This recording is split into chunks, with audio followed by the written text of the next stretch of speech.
Hello, you beautiful nerds. Welcome to the Drunk Banthas podcast, where we talk about sci-fi, fantasy, horror, and all of the popular art that we love. Also, we do it drunk. Mostly drunk. Mostly. It's always encouraged, but never mandatory. I'm here as always with I was about to say my favorite cousin. with my co-host and brother Bill. How you doing?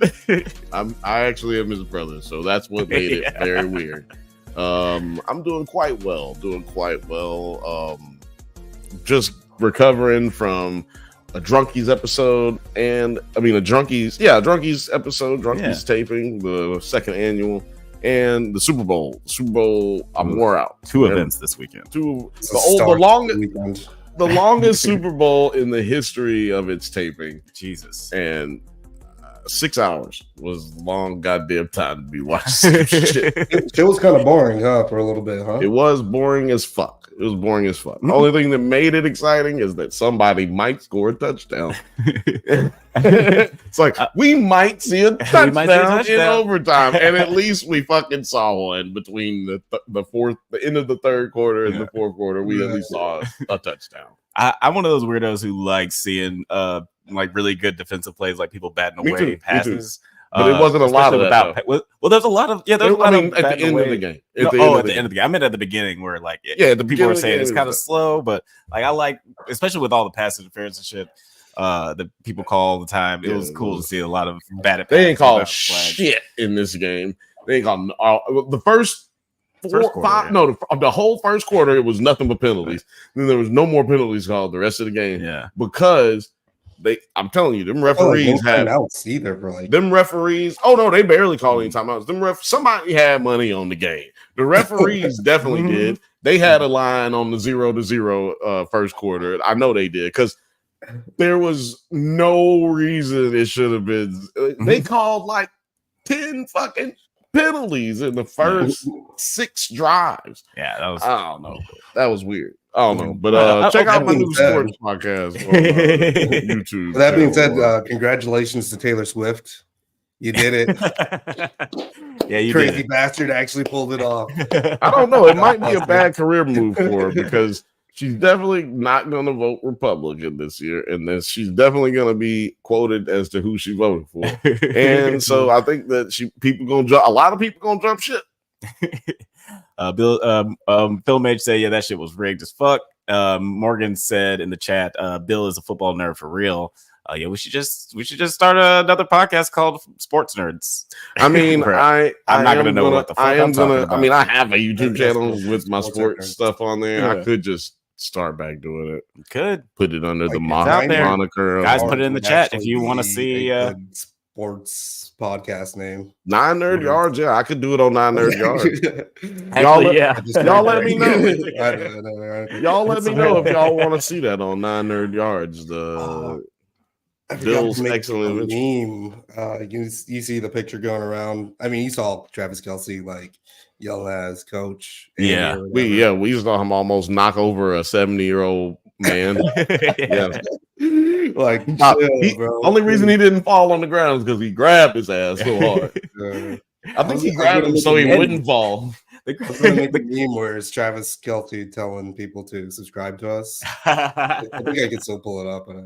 No, that's fucking amazing. Oh man, the fear in Andy Reid's eyes. Was that not what he was saying? Like the part that was the most shocking. Well, because he just turned around and he's like calling plays and he's like, "What the fuck?" Yeah, he's like, "Oh, what? Why are you so mad?" But Morgan says, "I live sports." I love sports. Wait, then he says, "Live, not love." Which one is it? I love Sports by Bill for like 8 years, 24/7. I'll stick with Drunk Banthas' normal programming. Yeah, probably loved. Okay, he lived it. He lived it. That's the life. It's a lifestyle. I hope he loved it too. Yeah, he loved it, of course, but it's a lifestyle. It is a lifestyle being a nerd about anything. And we appreciate this right now. Say that again. Can you guys hear how empty my room is right now? Hear how empty the room not is? really. It's like I can't hear like a little, I can hear some reverb. You know what I'm saying? Not like crazy though. Okay, good. I've been moving stuff around. Okay. Cool. Yeah, I thought that was like a way deeper question. It was like, do you hear how no one is here right now? Like, wait a second. It's like, so are you hiding people in your basement? Is that why you're asking?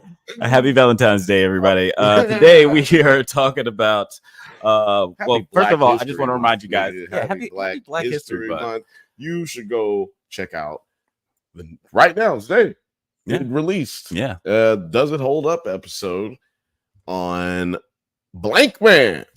Blank Man. Yes. Blank 90s Man. superhero 1994 superhero hit. It wasn't a hit. It wasn't superhero amazing hit. It made so much money that you didn't even hear about it. That's how much money it made. That's how much money. Blank That's how Man. it works. If you make so much money, they don't even talk about it. Yep. But please, guys, check out our new episode. Does It Hold Up? And we just want to remind you, we do this every Monday at 8 p.m. Pacific time. So go ahead and like and subscribe so you'll get those notifications. So I want to get started real quick. We got a new segment. New segment that we're going to start at the beginning of every episode. Today we're talking about True Detective, and we're talking about season 2 of Halo. Indeed. But before that, we got a new segment called, what's it called? 2-minute tangent. 2-minute tangent. We got a new segment called 2-minute tangent, where somebody of our crew, Niner Yar's crew, Drunk Banthas, Nerds at Night, somebody gonna give you 2 minutes. Good 2 minutes. Good minutes. You know what I'm saying? Like, I ain't got nothing for you but 2 minutes now, because I got a lot to do. Innuendos all around, all over the place. I got a lot to do. I mean, I really do not have more than 2 minutes to go, because we do have a lot to do. So, Alex, what's your 2-minute tangent for today? All right. Well, yeah, my 2-minute tangent of today. I'm going to talk real quick about 2 movies I saw recently. First, just real quick, anybody with mental health or suicide. Hold on. Like, hold on. You can't. If you're gonna give your, go ahead with the thing. We're gonna start the countdown when you go ahead. I can put that in the thing. Okay. We're gonna start with your countdown first. Okay. Anybody who is sensitive to conversations about suicide, this movie that I'm going to talk about real quick, it does deal with that a little bit. Yeah. So with that being said, Alex, go with your 2-minute tangent of the week. So I want to talk a couple of movies I saw recently. There's one movie called Sometimes I Think About Dying, starring Daisy Ridley of Star Wars fame. Really great movie, really, really sad, really connected with it in a weird introvert way. If it was called Sometimes I Think About Batman, it would have been me totally. But because I do not think about dying as much as like this woman clearly does. But it's a great movie, really heartfelt, really great performances. My only gripe is that it's too short, but also it being short was pretty great. Also, I want to talk about Argyle. Was one of the craziest movies I've ever seen. It's so terrible. Great actor, terrible plot, insane CGI that's awful, and I fucking loved it. It's probably one of my favorite movies I've ever seen as far as like delicious garbage goes, because it's so terrible that I just laughed the whole way through. There's when the big twist comes at the end, the guy behind me, I wish I was watching it like right next to him, because as soon as it happened, he said yes, because he was so enamored by how terrible it was. It's one of the best times I've had in a movie with a movie that's so clearly terrible. So yeah, I liked it. And that's my 2-minute tangent. Best endorsement of that movie I've seen. I've heard.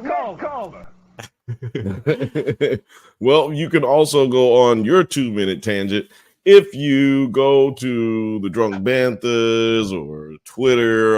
It's Drunk Banthas at Drunk Banthas. On Instagram, it's at Drunk Banthas _. It's drunk _ Banthas. Yeah, drunk _ Banthas. I'm sorry if I made that confusing. It's really hard to remember because there's so many of them. But at Drunk Banthas for Instagram, at Drunk Banthas _ fuck Twitter. You know what? Nobody goes on there anyway. Why am I trying to remember the goddamn Twitter handle? Just type in Drunk Banthas and on any goddamn social media, and give us your 2-minute tangent of any week or any day. You know what I'm saying? Maybe we'll talk about something that you said. Yeah, let us know what you're really, really passionate about. Or what you're not passionate, what you're passionate about for the 15 seconds that it takes you to write a 2-minute tangent on fucking Instagram or Twitter. Right. Because y'all be giving us some long comments. Go check out Ahsoka versus Andor. Yeah, just go through the comment section and have a ball. It's a lot of really fun stuff in there. Really appreciate all you guys commenting on that video and everything that we do here. But Alex, I hate to cut you off. What are we talking about today? Because I forget sometimes. Well, no. That's a very good question. It's a very good question. We're going to be talking about True Detective Night Country. We're going to be talking about the premiere. We're going to talk about the premiere of Halo Season 2. And as always, we're going to be talking shit. But I guess we should go ahead and start off with our first subject, Halo Season 2, Episode 1 and 2. We covered this first season of Halo on the podcast, and we did not like it. It was bad. It's a bad show. But we said throughout the whole show that what happened is that oh no, you about to say it. Yeah. But throughout the whole show, we were saying like this could be better if they did this. This is cool, but hopefully they'll do this in the future, and they never did. They just constantly made really bad choices. So we were kind of excited about hate watching this season. I was like, oh yeah, fuck, Halo's back. We got Argyle all over again. Not Argyle. That's not what we said. We said the Idol all over again. Oh yes, yes. Yeah, we get to watch the Idol, but on Paramount. This is amazing. But unfortunately, Unfortunately, the season is actually pretty good. Fuck. It was actually pretty good. It's crazy because I went from wanting it to be amazing to hating it to now hoping it was bad and then liking it. Yeah. I'm disappointed by the good quality. Only thing I can hope for is that by episode 10, this is a bad show again. Yeah. Oh yeah, this is back in the non-video days. We're still all audio. Oh yeah, but guys, I like that because you know what? I want to do videos where I'm going to do some shorts where I chop those guys back and forth when it's us talking. Clearly, I'm the red dude. See, I ain't like that. That's why I commissioned for and petitioned for a new logo, a new video, nigga. I'm the big redhead nigga, red face nigga. Like, no, man. We got to get that out of here. We got to do something different. Yeah, I do really appreciate both. But yeah, I do really love the new. I appreciate both. I love the new logo. We got to bring them niggas back. We got to bring them back for something. I like that. Yeah, some sort of weird sketch. Ooh, a t-shirt. Yeah. Oh yeah, we can put them on a t-shirt. Guys, let us know if you would buy a t-shirt with these weirdos. I'm confused because none of these are like the Banthas of like Star Wars, you know. Yeah, yeah. Just the podcast. It's hard to make. It's hard to make a humanoid bantha. This is not a. First of all, this is not a Star. This show has nothing to do with Star Wars. I understand that, but you would think this show has nothing to do with Star Wars. I don't know. I've never seen a Star Wars. I don't know what that is. But what was your first thoughts on watching the premiere of season 2? Bill, did you? Star Wars inspired? No, I'm joking. Yeah, Sanctuary was a good episode. I ain't gonna lie, I kind of forgot everything that happened in the series before, but they do a good job of really bringing you back in. Like, oh, remember this? Remember that this happened? And I'm like, oh yeah, you know what? You're right. I mean, I hope you're right. Because this would be weird if you was wrong. Yeah, I trust you. I trust you. Write this. Yeah. So, a lot of surprises. You know what I'm saying? Like a lot of loose ends that are tied, but then now they're tied to something else that's not finished. Right. You know what I'm saying?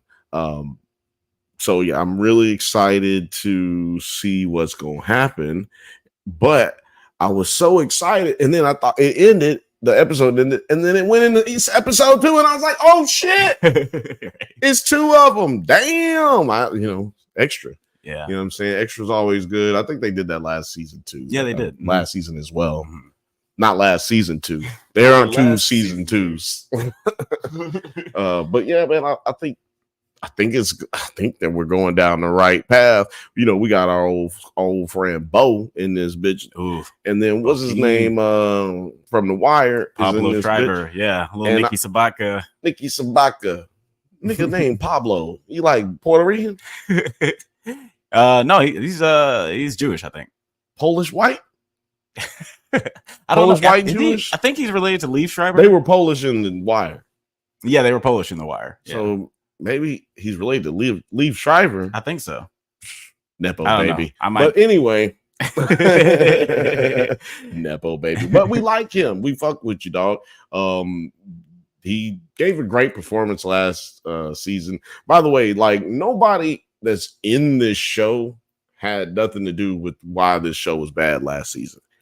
It's just the direction that they took the show, the money that they clearly ran out of at the end of the season because the special effects were all bad. Right. The CGI was all bad in the very last episode, which is like, you want to blow your load on the last episode, right? Which they tried to, but it just looked terrible. But it's crazy that that if in fact they did run out of money for the budget, this is a $250 million television show. Well, $90 million. $90 million. Which is extraordinary. But it was still better than She-Hulk, which spent more money. Pretty good. It's pretty good. Yeah, it was better than She-Hulk. She-Hulk. Better than Secret Invasion. Yeah, it was better than Secret Invasion, and they spent more money on those episodes, on those shows. I don't think this is Halo anymore. Yeah, I don't think this is Halo. Probably you guys watch it on YouTube.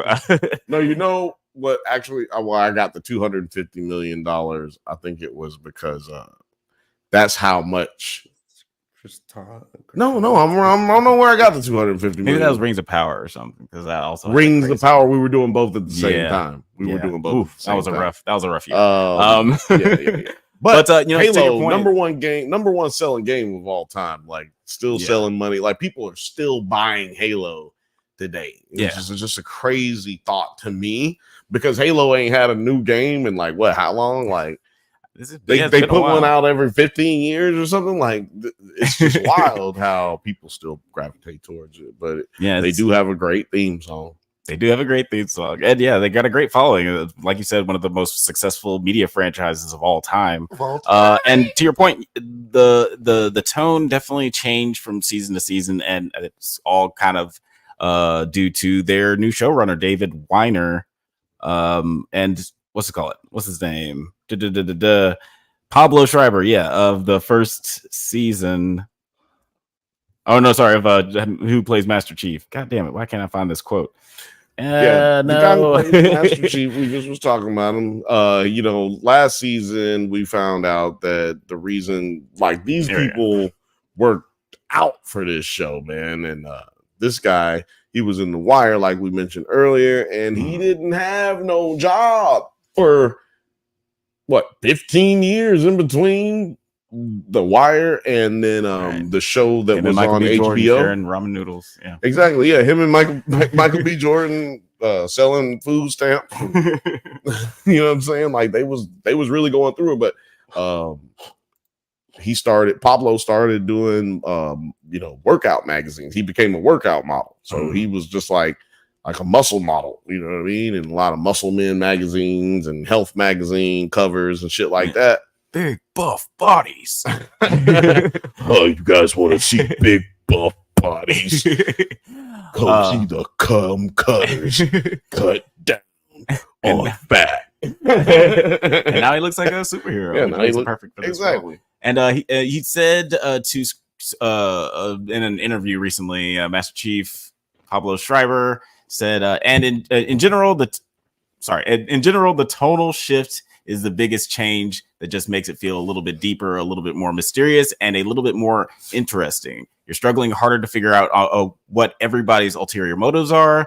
And when you're dealing with a universe like this, where there's political intrigue and people are making power moves, and you have a subtle character shifts within that approach is just more effective for this universe. Which tells me we're not the only people. Like clearly the people who made this or were performing in this clearly felt the same way we did about the last season. Mm-hmm. Like there's no reason to change anything, if you felt like you did an amazing job. Right. You feel like this was the shit.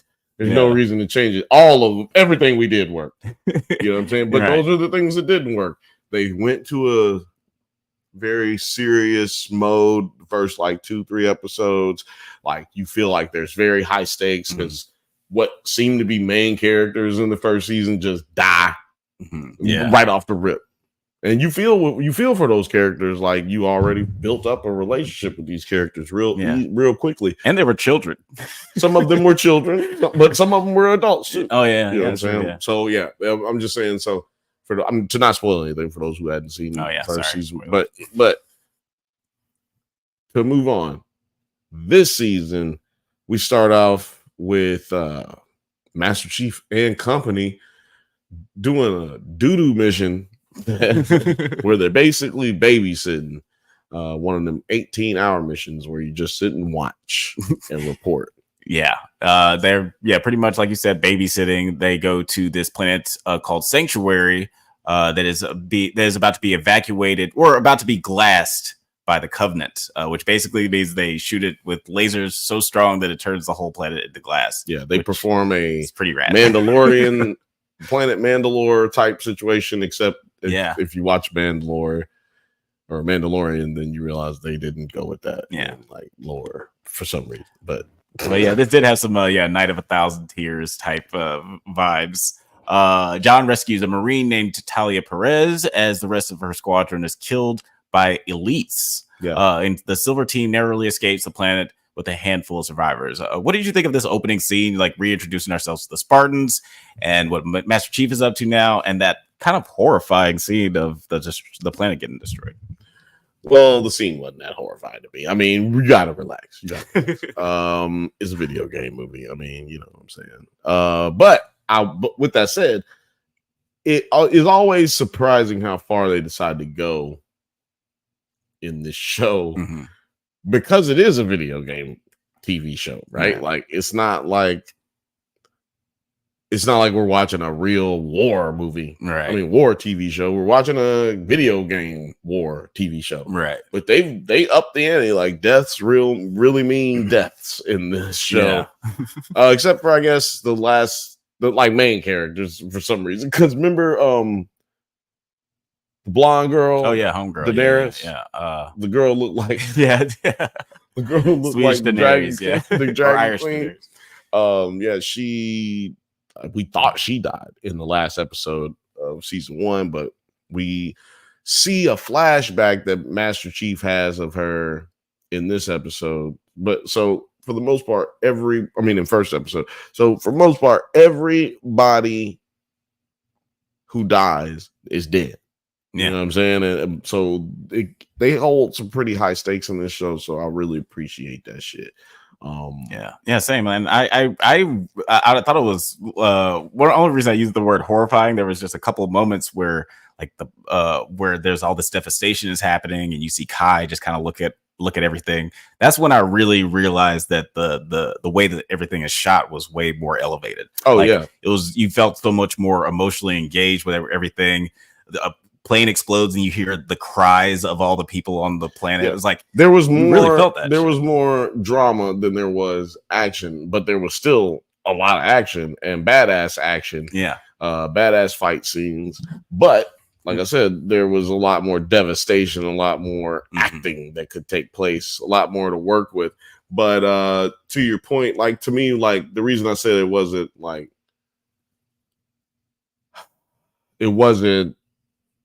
what'd you say? Horrifying, terrifying. Because and to bring up my point earlier about how quickly they make you feel comfortable or how much you make you feel for characters and the stakes be high. They start that scene off with this priest lady telling Master Chief that he gonna die soon. And I'm like, yo, bitch, first of all, spoiler alert, and also goddamn, like, he ain't gonna say that in season opening. Also, he should have just ripped her throat out. I said, that's what I said. Now look, that's not because he's abusive to women, but she was about to die anyway. She said that shit to him like cold-blooded, like, yo, first of all, bitch, I'll kill you. And see how nobody fucking kills Master Chief. I'm Master Chief. You don't know who you talking to. But then she dies later. So she gets this whole setup like she's gonna be a main character or have some kind of tie into something. But she just dies. And I was like, oh. But not only did she die, she walked into her death. Like she could have survived. She was like, nah. Yeah, she willfully. Or her and a lot of other people. Yeah, a lot of people. They were Scientologists. Yeah, their whole thing was that the planet has a soul. So to abandon the planet when it's about to die is like abandoning a dying child. So I thought that was an interesting sentiment. Yeah, that's dumb. Looks like sounds like some Eternals thing, you know. Yeah, I'm sure. Look, well, they really Native Americans felt like everything had a spirit or whatever. And I don't think that if the Earth was blowing up and there was ships to take them off, that they would stay. Well, I think that there's two of them that would stay because I don't want to get no spaceship. I'm afraid some of those people got on the spaceship. Yeah. But yeah, I think it just speaks to maybe your perspective. Like we're not planet trekkers right now. So if our perspective was expanded to multiple planets where we have options to go to all these other planets, we'll see our planet a little differently. Who knows? Yeah, I'll see it differently. You know how it's different from thousands of light years away, watching it blow up. Like I'm not fixing to be there watching it fucking blow up. Their perspective will be from the bottom. My perspective will be from up high where it's safe. But back on the Reach, Silver Team meets ONI operative James Ackerson, Haley's replacement in overseeing the Spartan program. Jimmy. Jimmy? You call him? Oh, yeah. Okay. Well, he's I met him. Jimmy X. That's what they call me on the street. And you know why I say I met him? Because I just realized that this is all on Earth. I mean, well, not all on Earth, but Earth still exists. Earth exists in this universe, and it still exists apparently. So yeah, I was like Star Wars. Yeah, it's like, or it's not like Star Wars. Star Wars. What I meant to say, it's not like Star Battlestar. No, what? No, what I meant to say was not like Star Wars, where there's no Earth. Yeah, it's like Star Trek. Yeah, more like Star Trek. Where you never be there, but you hear about it every once in a while. Hear about Coca-Cola. Everyone like, damn, Coca-Cola made it till 2028. It'd be cool if we get an Earth episode where we get to see what that's like now. Well, not 2028, 2228. Yeah, or whatever the fuck year it is in this motherfucker. Yeah, I think it's 2200 something. And Ackerson questions John about his experience on Sanctuary, expressing his interest in Halsey's prior experiments on him, in addition to concern over lingering side effects from having Cortana implanted in his brain. What did you think of this swarmy new replacement for Dr. Halsey, who seems equally evil? And are you glad that Cortana is gone? Morgan says it's 2,428. So I was off by 200. I was off by 200. Maybe I'm thinking. What were you thinking about Dune? No. I was just off by 200. I was literally only off by 200 years. That's not bad. So I'm in good. The scheme of like sci-fi, man. Ballpark. Right. Random. If I was taking a history exam, like a history test, real history, I'd be fucked up. But like all the people you said was dead 200 years ago. But we're talking about sci-fi, near or distant future. Yeah, not too far. 128 years is not too far. In the not too distant 128 years ago, we was enslaved, and not for that long. From like that's not that long ago, right. And we were enslaved longer than 128 years. So happy Black History Month! Happy Black History Month, baby. Black facts. The more you know. But what did you think of this new villain? It seems we need the more you know. We need that sound. That'd be graphic. But yeah, what do you think? Graphic too. That'd be great. What do you think of this new villain in James Ackerson, who clearly has it out for jobs? He's same as the old boss. Yeah, the new boss is same as the old boss. Like the Who. Shout outs to the Who. Shout outs to the Who, nigga. They don't pay bills here. Let people look it up. Not shouting out nobody. But yeah, man, he's also, I mean, I don't know how I feel about the actor so far, but I feel like Jude Law was busy. So they just was he's not that expensive. You could go get. I've seen him do some shit where I'm like, oh. So I think he was just busy. And also, this motherfucking show is a $90 million fucking show, TV show. Like, I'm sure they could have paid him. Yeah, they could have. Well, actually, how much was this budget? Actually, I didn't look up. I didn't look it up for this year. But that's true. just 90 to 200 million. So I don't know if they're like Jesus fucking adding Christ. Maybe both that's why I seasons felt that way together. last year, Alex. Yeah, because I think maybe that's why I felt that way last year. Because it said the same thing, I think. It's like 90 to 200 million. Like, and I think it's more on the 200 million side. Well, that would make sense because like what they like, what people in the industry usually say is, with the big budget type of movies or TV shows, you take the budget and then you double it, and that's what. Like, the first number is the budget for the show, and then the second number is the budget for the marketing and everything. And they've been marketing CGI though out of this show, so that reshoots get included in that. So yeah, I think that. So it's probably closer to 200 all together that they spent on this show. Yeah, because the Super Bowl ad, like Nine was saying, like that Super Bowl ad probably was like 3. Yeah, not cheap. 2, 3 because it was long. Yeah. And honestly, I'm glad I knew it was going to be good. That's why I was mad when I saw it. I was like, "Fuck, this season might be good." Shit, man! Like, what are y'all doing? I'm seeing this news reported saying Halo, Halo Season 2 shatters expectations with soaring Rotten Tomato score. Hot diggity daffodil. That's what I like to see. Something, baby. Yeah. No, that's not what we just got them saying. That's not what we like to see.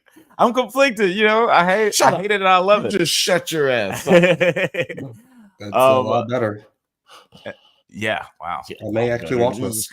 Now it wouldn't qualify for doesn't hold up anymore. Like that's how fucked up it is. Yeah, it's not even a question anymore. By the way, check out Does It Hold Up. It's on right now. It's right here. I said it's on right now. It's on right now. Right. It's like another channel. I mean, not another channel. Yes. Just go flip over. Yeah, playlist. You just flip through it's not channel up or down, it's channel adjacent. You go sideways with it. Yeah, left or right. Later, when Ackerman seemingly dismisses John's concerns of the Covenant's changing strategies, John secretly meets with Parangasi. I should have practiced that before. Who had been discharged from ONI after taking the fall for Halsey's scandals. Were you surprised that this lady came back? First of all, it's a shot. The Drunk Banthas, we do drinking games, obviously. Well, maybe not obvious, but anyway. Every time Alex mispronounces somebody's name, you gotta take a shot. So, yeah. Sorry, guys. We're not going to be talking about this character long, so I'll save your liver. But were you surprised to see her back? Or did you remember that this character existed? I forgot she died. I just remember her being so annoying. Well, she didn't die. She just got fired.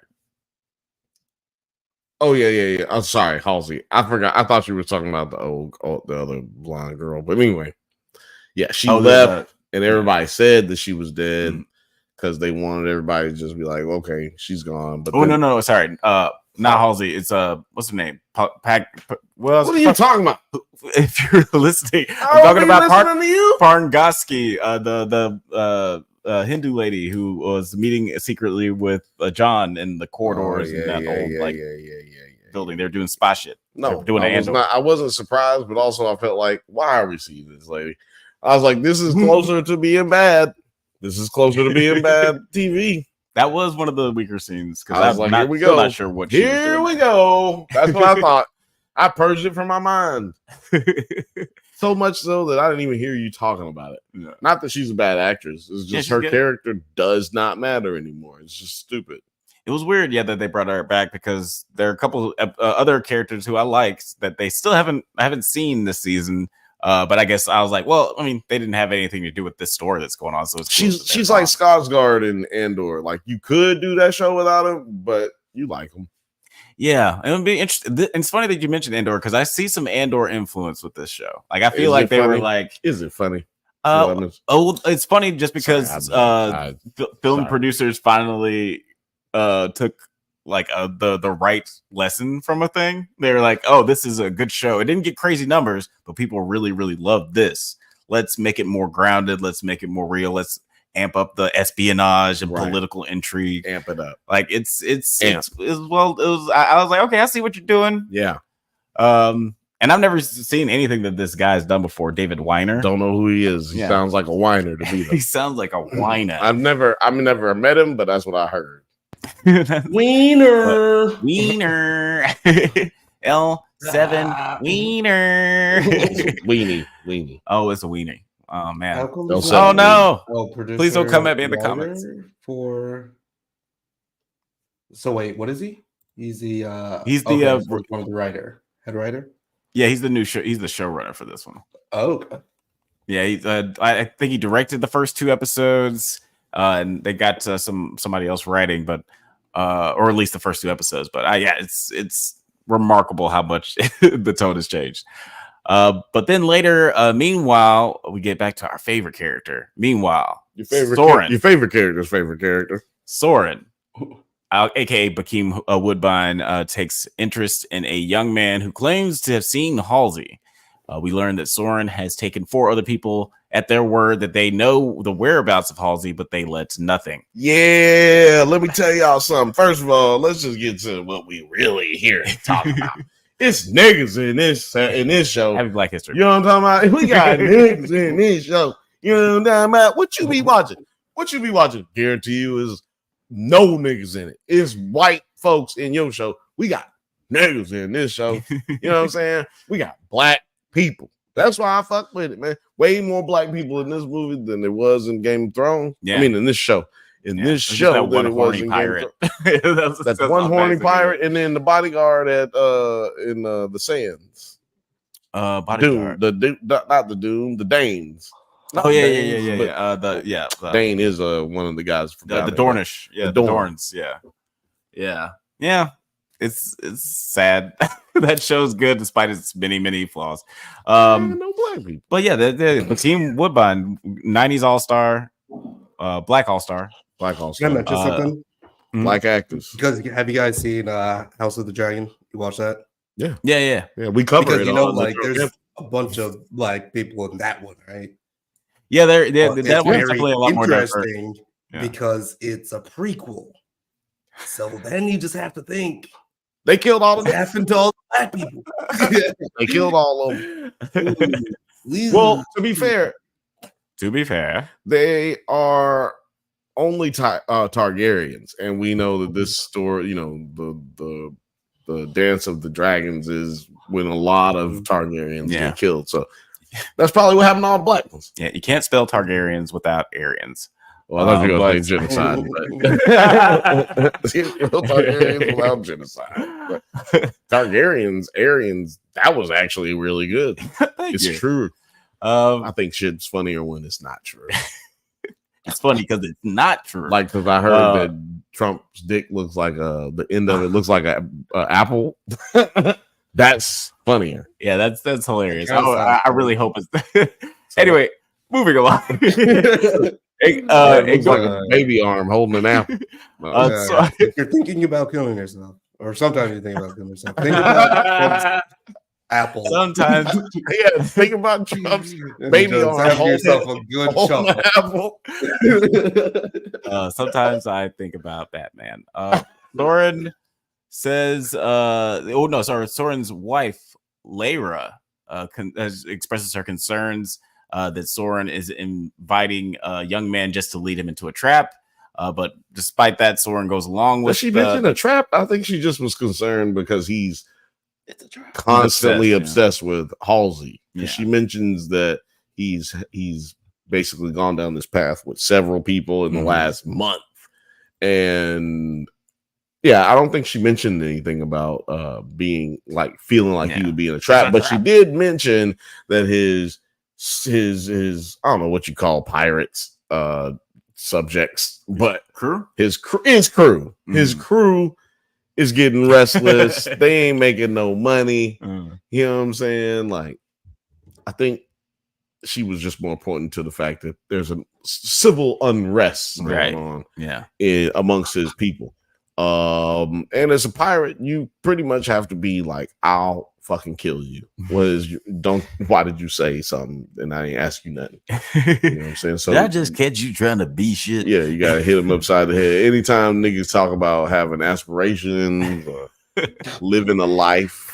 Yeah, you know what I'm saying? You have to keep a low morale on a pirate. Yeah, everybody has to have no dreams. No dreams. It's like gorilla pimping, like a bad pimp. Bad pimps, by the way, are the ones who hit people and treat them Gorilla like Pimp shit. would be a dope ass rap name. Oh man, no. Dope. I mean, we got Cocaine Bear. Maybe in 1996. Why not? We get a Gorilla Pimp movie. Yeah, in 1996, Gorilla Pimp would have been a great rap name, but if you did it today, you're going to jail for sex trafficking.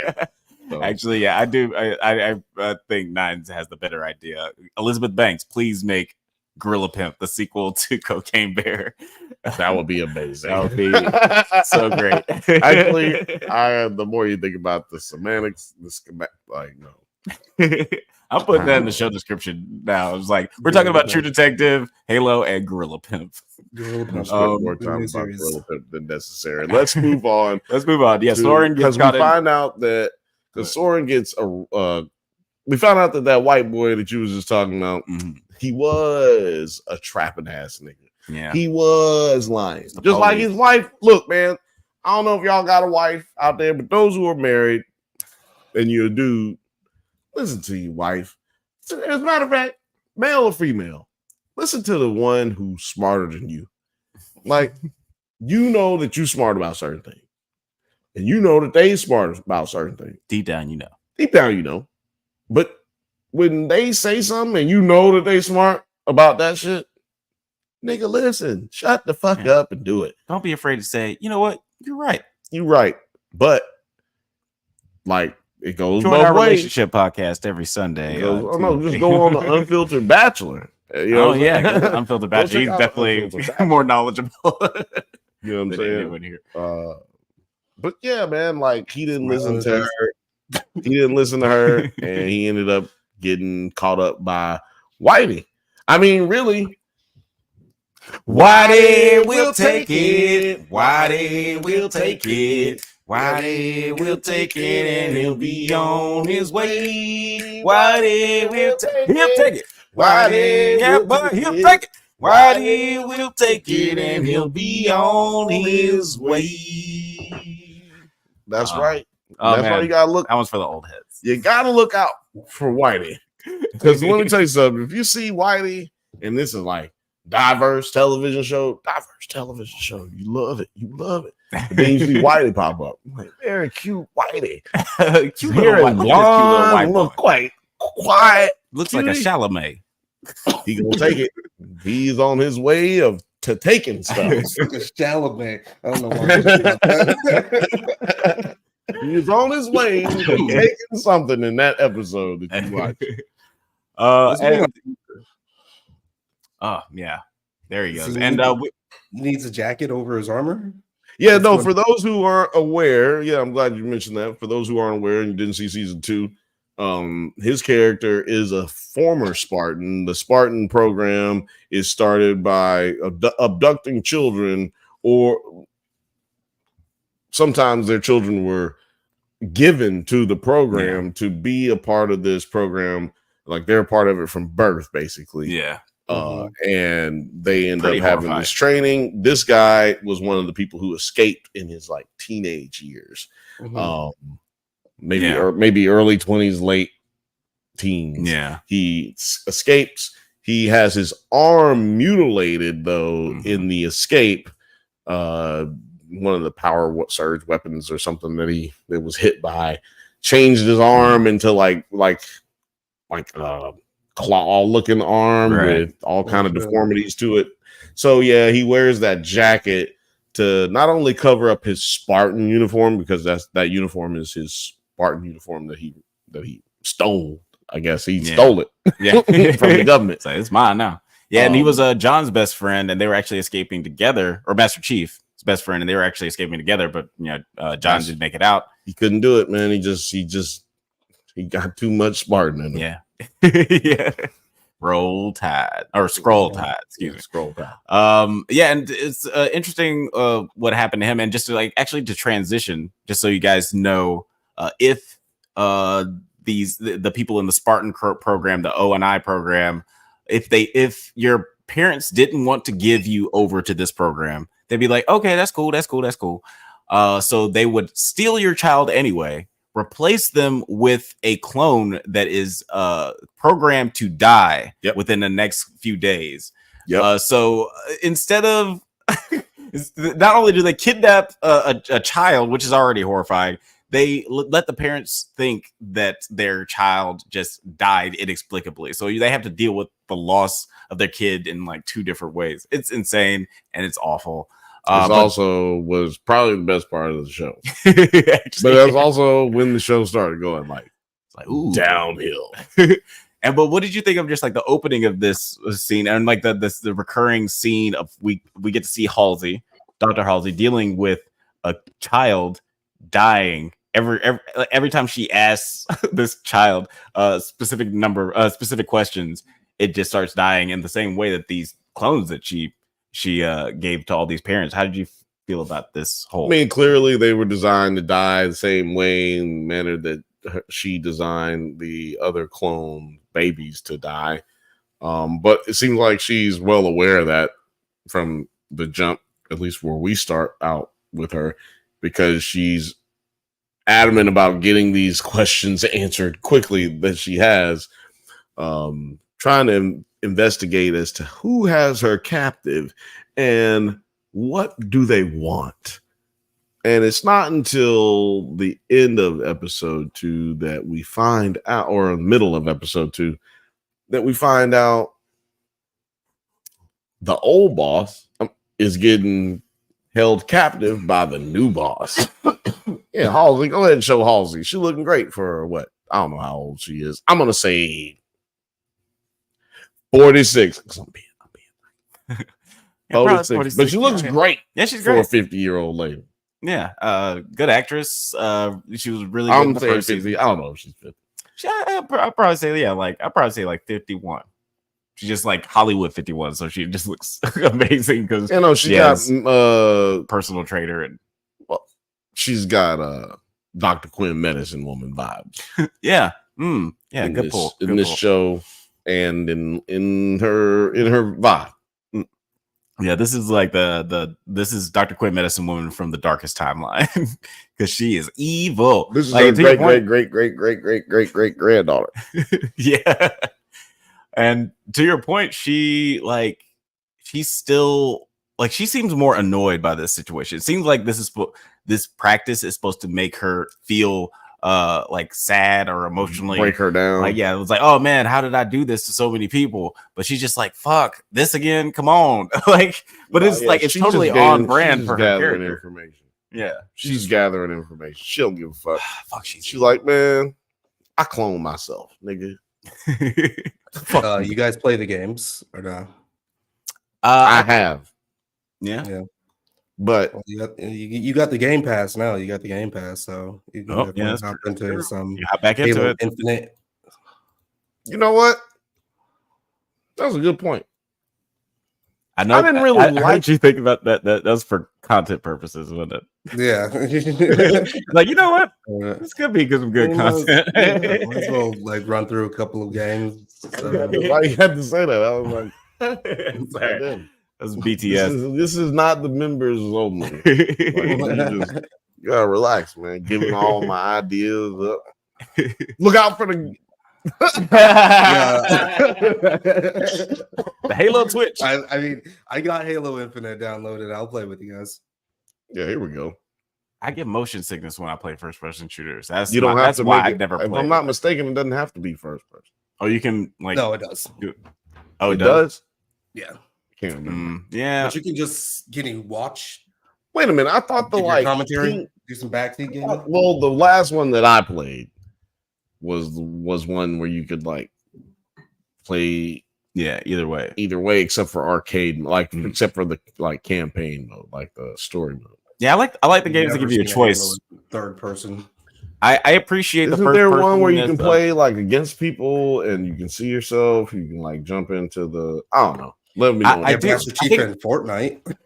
let me know in the comments. There was a game, Army of Two, that I really liked because you could go into the first person if you want. You can play it that way, but you just press a button and then it's third person. I was like, okay, this is you can do. I prefer games that do that.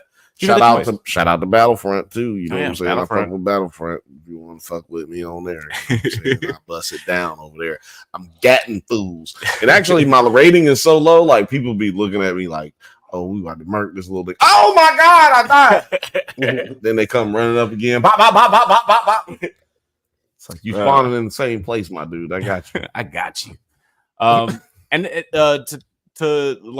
it's funny. One of the things in this season, we forgot to talk about it in the last episode, but Kessler, Soren's kid, man, nigga, sorry, go ahead.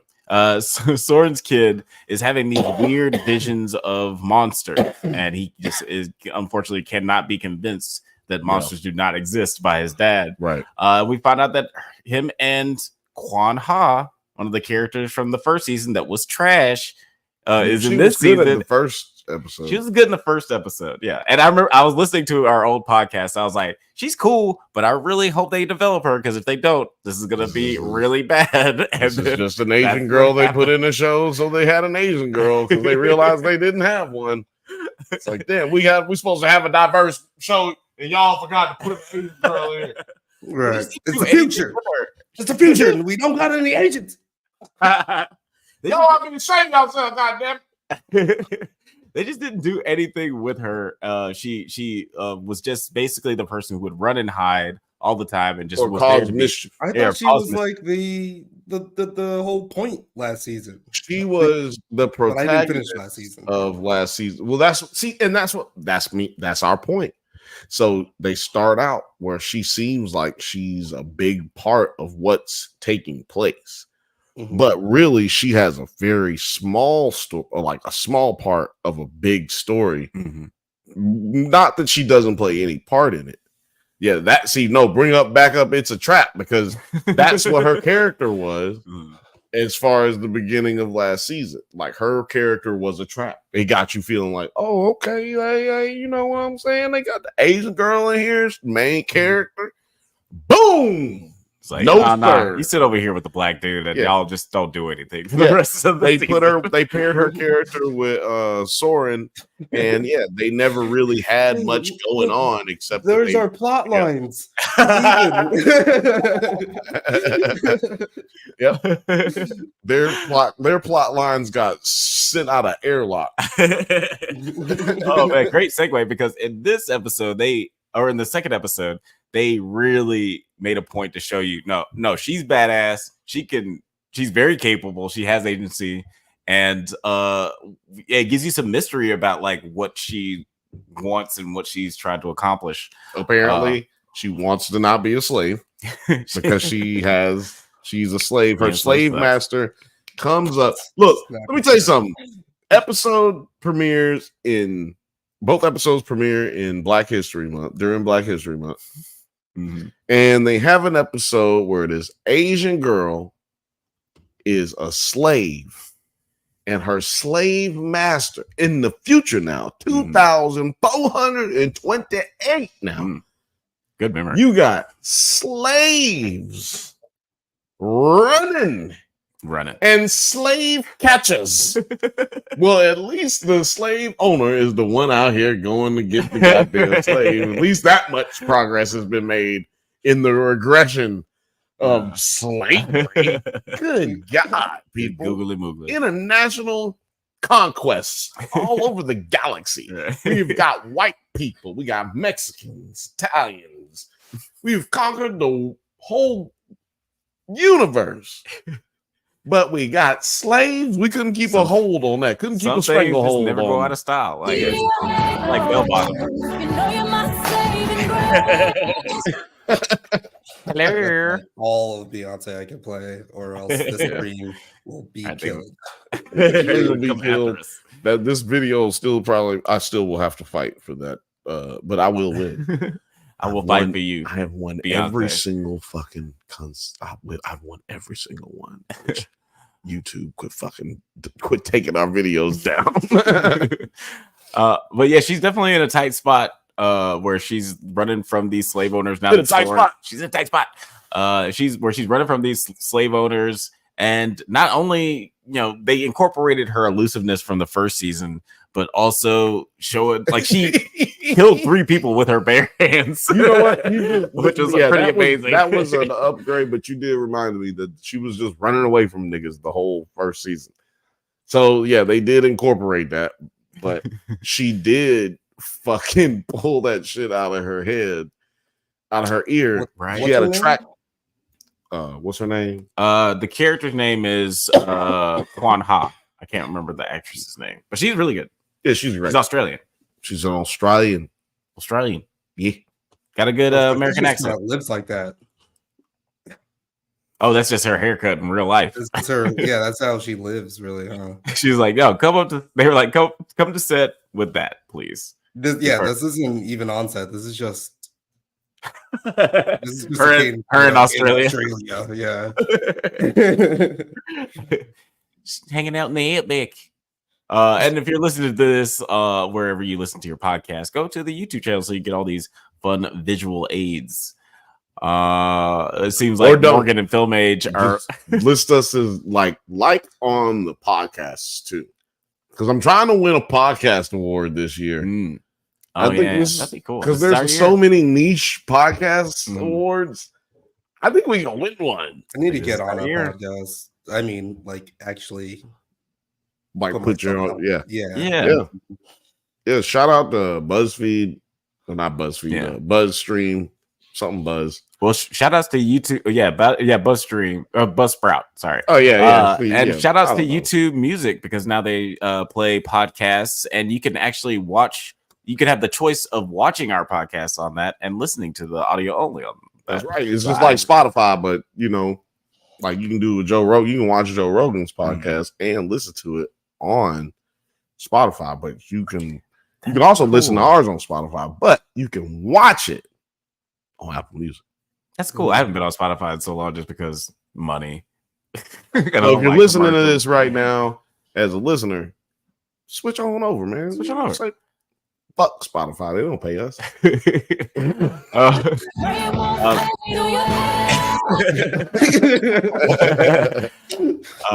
Meanwhile, the Cobalt team, another fire team of the Spartans, is set on a mission in Silver's team's stead due to Ackerson's reluctance to trust the latter. Man, that's a fucking Wikipedia. I should stop copy and paste. No, fire team, I think, is in reference to them being active, and because Master Chief and their team is inactive. Yeah, throughout the actually from Act 2 of Episode 1 all the way until the end of Act 3 in Episode 2. So yeah, they're inactive. Actually, I don't know. It's not clarified that they're actually active. Yeah, I think at some point he says that you guys. But right. Yeah, I think that they're still like inactive, because I think that at some point, in last episode, Ackerson is just like, nah, you guys aren't cleared for active duty or whatever. And he also tells him that General Perez did not corroborate his story about what happened on Sanctuary with the elites, and so he has something to say about that. He goes over to Perez's house where they're having a nice family dinner, and bitch, why your ass lie? Bitch, I say your whole ass life, right? And you gonna lie, and you gonna lie on me. And the way we were talking about it, like the way that they framed up her and her family, and John is like, they made him look like he was 12 feet tall. Yeah, it was like Gandalf at the Hobbit table. Right, he's in there with the Hobbit perspective tricks. Yeah, it's cool though. Practical. Yeah. And it was, they did it with her character in season 1. Yeah, you can see it, like they do camera tricks to make this motherfucker seem like giant, which, because they were in the game, like they're like bigger than like the average person. Like the suit adds a lot. Like he's the suit. See, they do that. In this show, they don't really stick to that. They look like the size that they are. Because these people are fucking jacked. Let's just talk about that. Let's get that out the way. like in a Master Chief suit or a Spartan suit, you would have to be jacked. It's Exactly. gotta be Yeah. like, in your fucking DNA and shit. Yeah, Linked so it's up. like the suit in this particular sense, because of that, the suit is just on them. It's just on them, like Yeah. because they just massive, man. And Mhm. I love how they're digging into the Spartan characters more. Now I do feel like they jumped the gun with this new crew that becomes active. What was it Cobalt? Cobalt, yeah. Yeah, Team Cobalt. They get made active to take over their missions, and it just becomes clear and evident that they gonna die. Right. I mean, to They're me, cannon because fodder. they had more lines in this episode than anybody in the crew of the first episode, and some of them died. So I was like, man, what in the hell are we getting here? But we did get one introduction to a Spartan that was an ex-Spartan. Yeah. So we get a little lure to see what happens after you can't perform. Right. Clearly they're not invincible. Yeah. So like what happens after you can't be the person that you've been? Yeah. And we see what happens with life after Spartan. He ends up training other Spartans. Yeah. Even though he's blind. What's going on with the Covenant right now in the story? Sorry. Well, they keep that very hush hush. Like that's what, to me, that's what makes this show. That's another part of the show that is good, and it kind of messed it up for that last episode. To me, that was one of the reasons it was not good, is because it showed you too much behind what was going on with them. You know what I mean? Like, but and then it revealed too much, or what? Right, exactly. It just felt like, well, it's like Darth Vader. You don't want to use him too much, as far as knowing what he's thinking, knowing how he feels, because then there's not the mystique to it, the fear to it. It doesn't add that, oh shit, what's happening to it. But what's happening right now is like episode 1 had them having this ambush in which it made it seem like they just wanted to blow up the planet, but they were there doing recon, and they had clearly been there longer than they thought that they were there. And Master Chief believes that they're just running a training mission because they were able, they could have killed Master Chief right there. It was like 30 of them against him. Yeah. And he just happened to realize that all of a sudden, and then they just left because they was going to blow up the planet, and that's not why they was there. So he thinks it's a training mission that's going to lead them down a path of going to war, because he thinks they're training to being able to invade a planet. Yeah. They're preparing for something. Yeah. So Master Chief is not losing it, but he's like pissed off because he wants everybody to take it serious, but the new boss, he ain't taking it serious. He's like, you know what, nigga, I run this shit. You don't run this shit. Yeah. But we find out later that he actually is concerned because, like you said, they took the bitch out of Master Chief's head, right? But they didn't take the bitch out of the bitch. You see what I'm saying? Master Chief.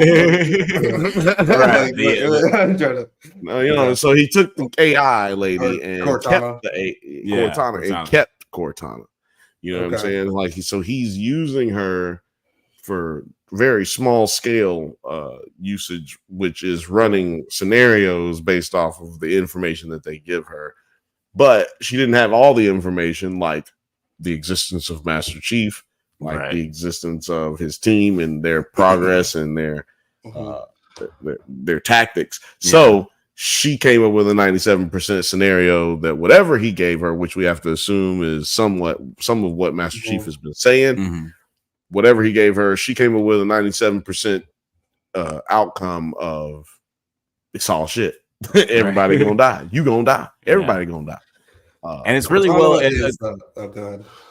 No, you go ahead. No, you go ahead. You go ahead. Well, I was gonna say Cortana is in my top 3 blue bitches of all time.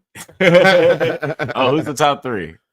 Cortana. So it's we got Cortana, we got The Na'vi from Avatar. Oh, okay. All right. Yeah, I mean, it's always Saldana, obviously. So, Bing, bing, bing. Bing, bing, boom. And is Mystique your number one? Mystique is up there. Actually, I need to add on to the list then. I got more blue bitches than I thought. It'll be Mystique, and then also I was going to say Nebula. Nebula, she angry hot. And then Smurfette. I'm into that. All-time number one, Smurfette.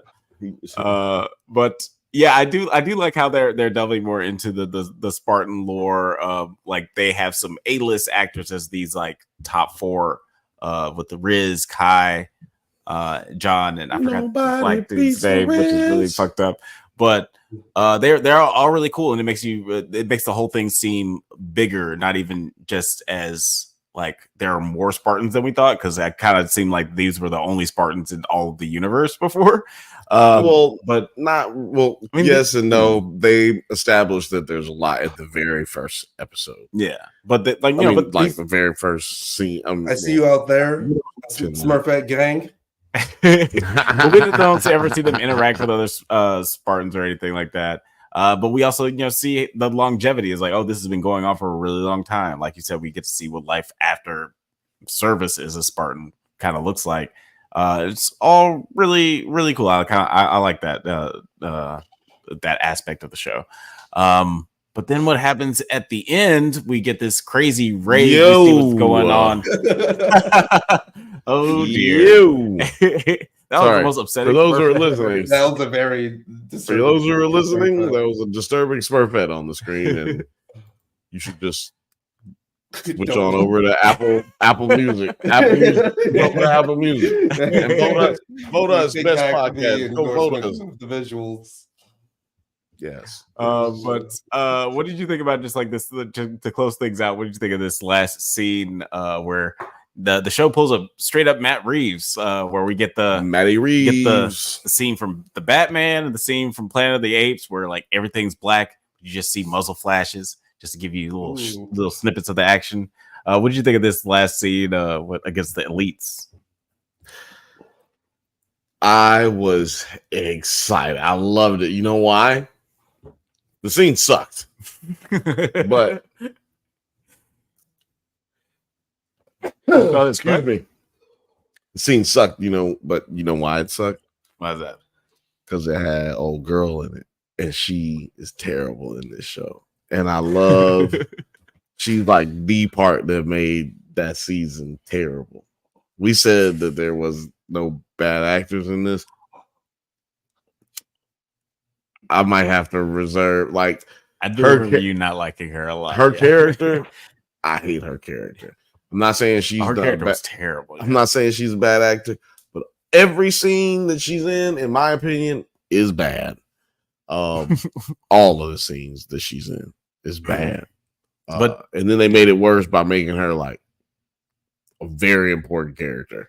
So I was like, gosh, no, her character is insane in the first season. So yeah, I liked it. To your point, yeah, I liked it. And then them dudes, what are they called? The aliens? The Covenant. Man, them Covenant niggas don't even like her. Well, this nigga don't really like her. The nigga she was with, he was like, this is a dishonorable fight. Like this, there's no honor in this fight. Yeah, like what the hell you got me out here doing? He's like, can you just open the door, please? And he's like, bitch, all right. Fuck. I can't kill you because they like you at the house and fuck with you at the crib, so I can't fucking kill your ass. But I don't like this bitch. So and she found a new glowy thing. We got a new glowy thing, yeah, for everybody to so Nine, what do they call that thing? The glowy thing, like the little glowy shit. What the Allspark? In the game, they like the aliens are looking for some kind of like the thing that the Forerunners created. Yeah, I think so. It's some kind of like I'm not sure what the lore is. I did have a question. Did they have they gone into the flood yet? No. You all know what that is? Okay. No.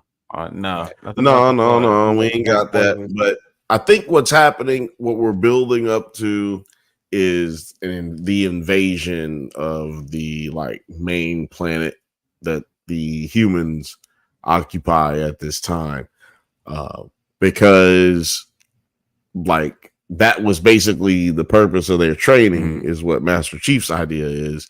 And we have seen trailers that show like paratrooping type Spartans, or at least paratrooping type fights that they end up, battles that they end up getting into. So I think we're gonna see a lot of battles coming up here soon.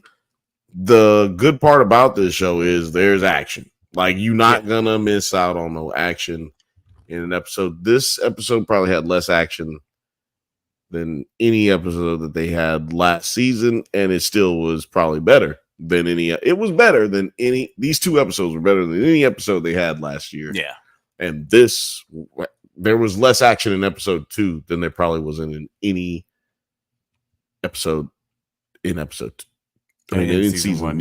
Yeah, that's true. Like they balance out the action really, really well, and the dramatic scenes are really great. Keep it going. I gotta get the bottle of tequila. Yeah, for sure. But yeah, the way that the everything is even written is surprisingly stepped up a notch. Make sure to take off your headphones. Yeah. Okay.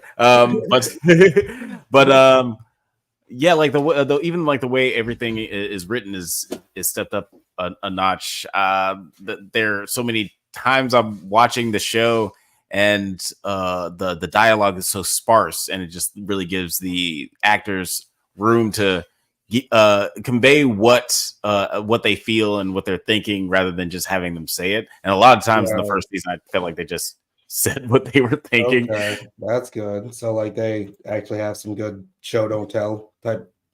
Yeah, dialogue. Like a lot of moments, where just like, someone will say something and you'll just have these really great reaction shots with all the actors, and like, oh, okay.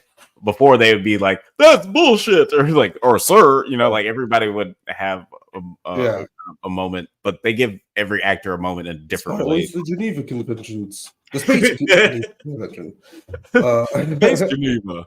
But yeah, it's been really surprising. I can't think of the last time I saw a 180 like this on a show where it just improved so much between seasons. I'm kind of baffled.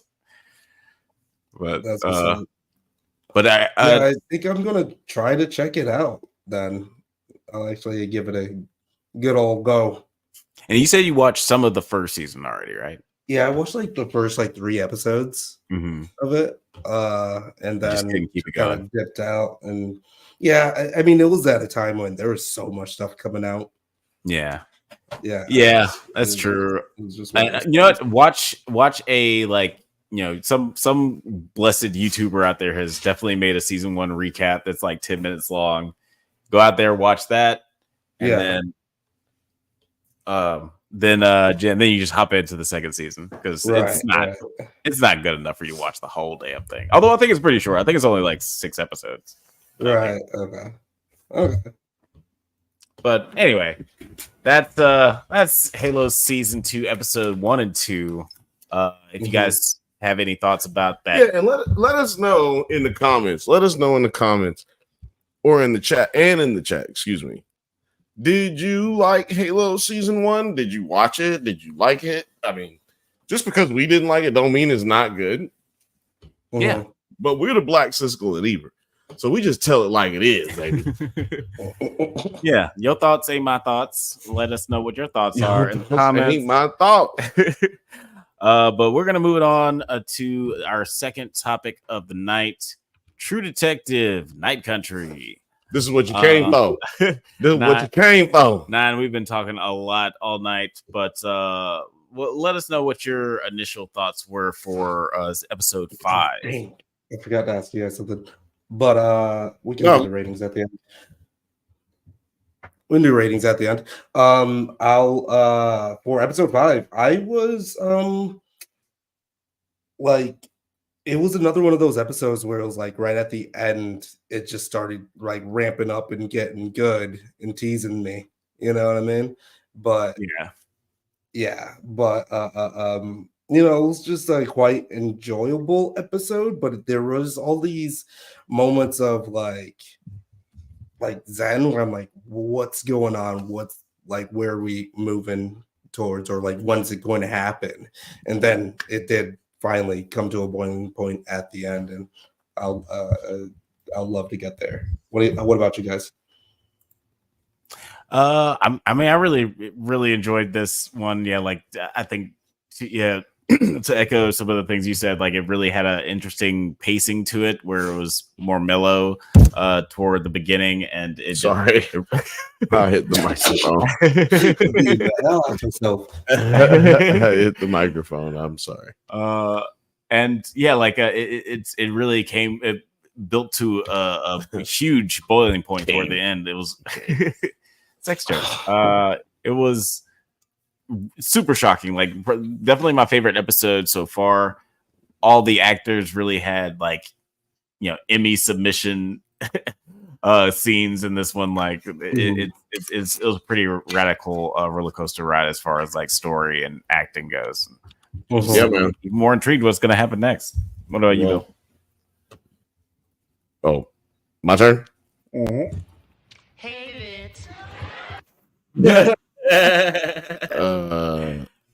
No, I liked it. I liked it. It was a good episode. But it's all about the laughs, man. Do it for the joke first. No. Yeah, the joke goes first. This was a good episode. I always love the episodes where I'm right. You know what I'm saying? Where I ended up predicting something where it was right. Yeah. I always admit when I'm wrong, which is what no other YouTube channel does, that does all the theories and all that. They don't ever revisit how wrong they were, new rock stars. You know what I'm saying? They'll never tell you that they got the shit wrong. We got the whole internet in a frenzy about this theory and that. And then got everybody disappointed in whatever Marvel show you've seen. But I predict them right, goddamn it. Okay? And I say when I'm wrong. But I said that Peter Pryor.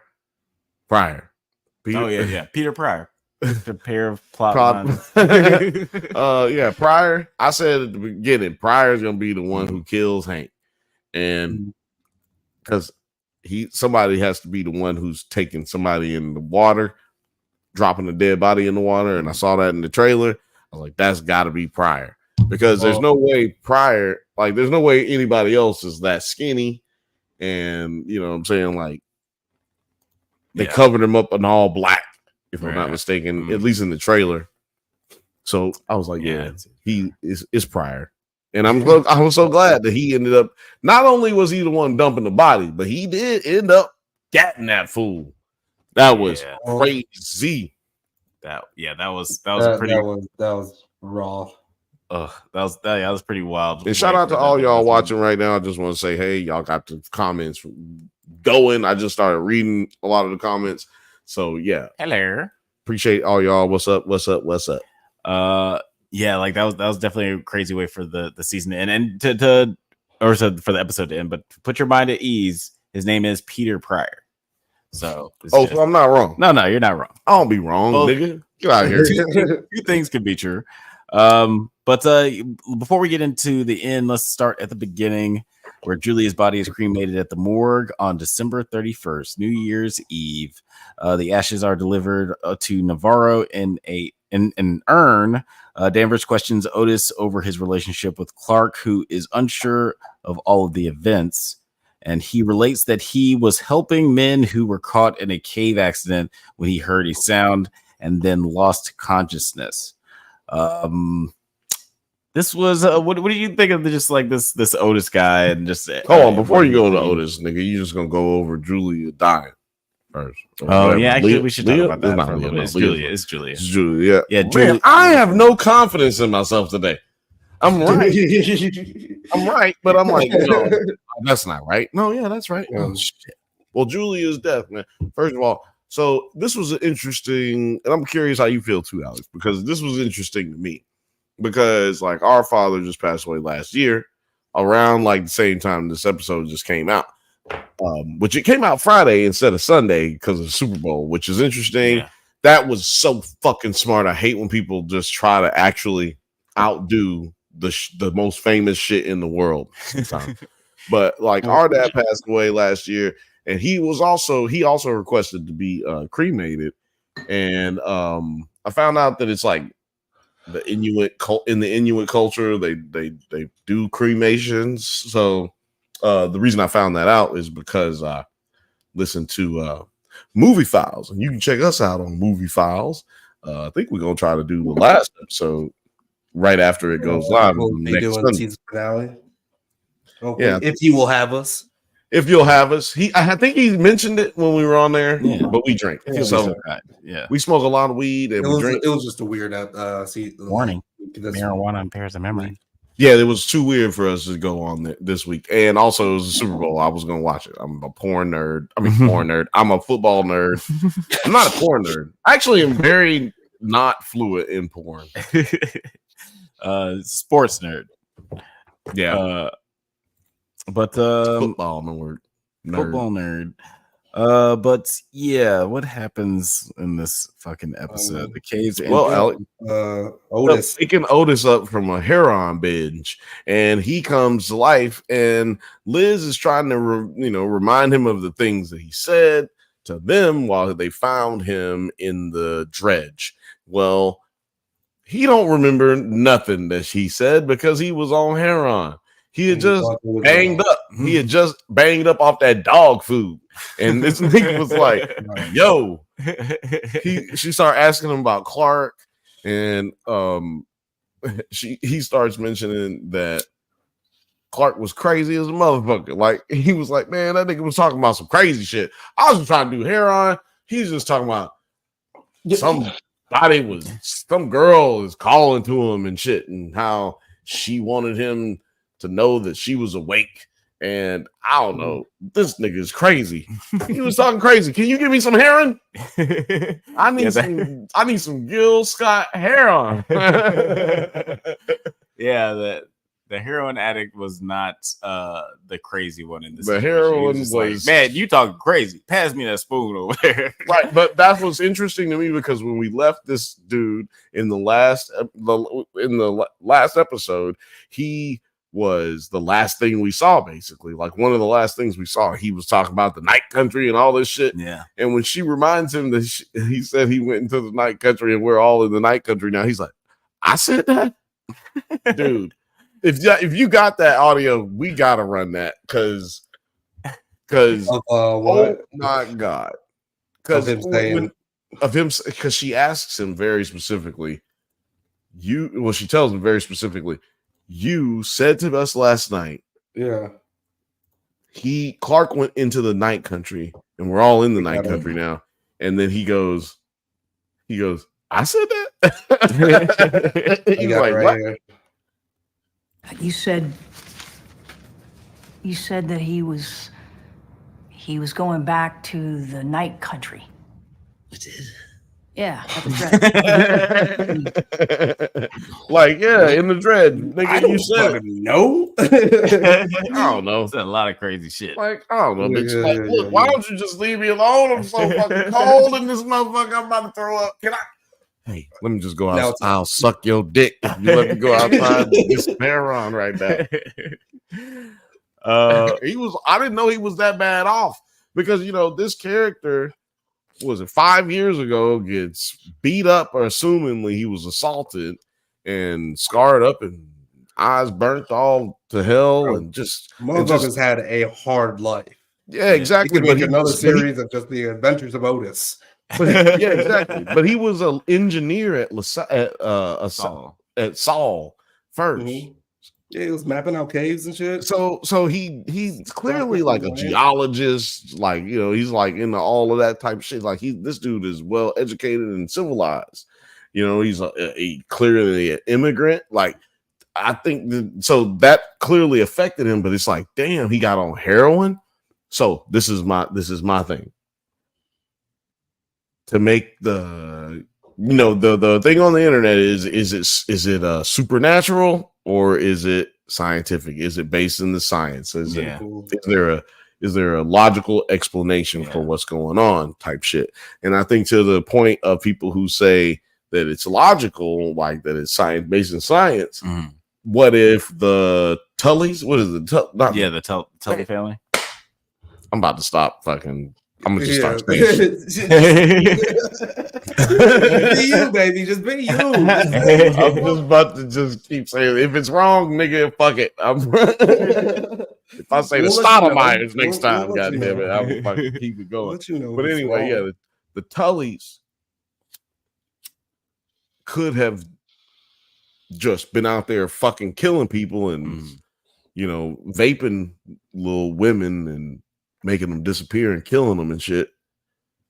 And he walked up on that with his homies, who he said they all died, and then he woke up in his state. Yeah, right. So maybe they ended up drugging him with heroin, like they knocked him out, they fucked him up, and they drugged him with heroin. And maybe the people he was with were also in on it.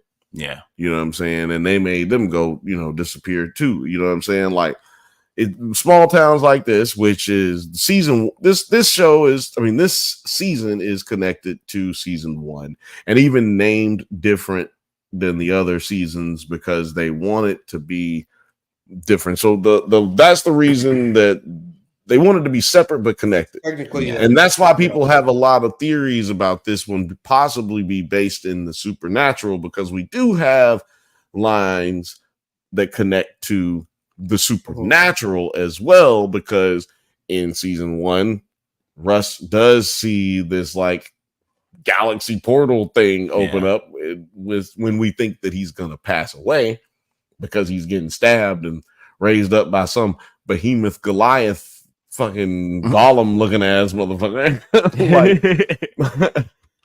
So like he was so inbred looking, it got the big bumps on his face. Anyway, he was just a creepy nigga. He was a weird looking guy. But we also have the crows that do the same spiral, that the symbol that we see throughout this season. And if I'm not mistaken, I think season 3 connected to season 1 a little bit, but they all happen in small towns. Except for season 2. We don't talk about that. But they all happen in small towns. And I think that the small town situation, see, if you're looking at this spiral that 9 has up, it's the same as the one we see, but except if you just look at the black as not a part of it, like the white spiral. It's like a 3D version of a spiral. Yeah, exactly. It's a 3D version of it. Oh yeah, so there's people who, so it relates to the Yellow King, and apparently there's a Blue King as well. Apparently there's a Blue King as well, and that Blue King is possibly who the people in the north pray to or sacrifice to, because Game of Thrones shit right here. Because it gets to them, like but these are like to your point, Game of Thrones wise, this is like how they pray, who they pray to, and who the Southerners pray to, but it's like all a part of the same cult, if you will, right? Which is definitely a cult, and they definitely base their stuff in a lot of religion, which we see in season 1 and season 3. But and speaking of, they have apparently they have the Blue King on the geologist teacher's whiteboard. He's like drawn on there apparently. Oh, okay. And so there's a lot of signs pointing to the supernatural, as well as there's signs pointing to the scientific. Yeah, and I'm sorry I was so long-winded, but that's I had to get that part clear. It's you're totally fine. That's man, it's over 2 minutes. No, that's a really great point. And honestly, if you guys are just listening on whatever you listen to your podcast, please check out watch the visuals on YouTube, because that picture that you showed, 9, with the blue fading into the yellow, I feel like from the north to south, I think that has, and it had the Yellow King. It had the Yellow King, right? Yeah, underneath. Yeah. It's like it's a very good visualization for like that north south blue yellow. So guys, let us And it know in the was comments how you guys all think, yellow. what you guys thought about that. But yeah, actually to transition, Kavik pops up out of nowhere while Navarro's doing her laundry and introduces her to his friend Kenny. And Kenny found a rock with They killed Kenny. You bastard! Kenny found a rock with the spiral symbol and was warned by his grandparents to stay away from the caves as they would go to the night country. Yeah, now who is Kenny? Did, Where did Kenny come from? He's just a guy. When does that happen? That happens like at the beginning of Act 3. Oh, okay. That's exactly where that, yeah. But then shortly after, Navarro wants to continue to. So hold on. It happens. Yeah, It happened. Hold on. It happens when Liz and Navarro get into that argument, and Navarro lets Leah go. Yeah. How about this? Fuck that Wikipedia article timeline shit. No. I want to talk about this shit too. Hold on, because that's an important part of what's happening. Like that's an important part of the detective whodunit story. Because it's skipping a bunch of stuff. Yeah. It is skipping way over a lot of stuff. You want to get down to this messy stuff. You want to get to the messy.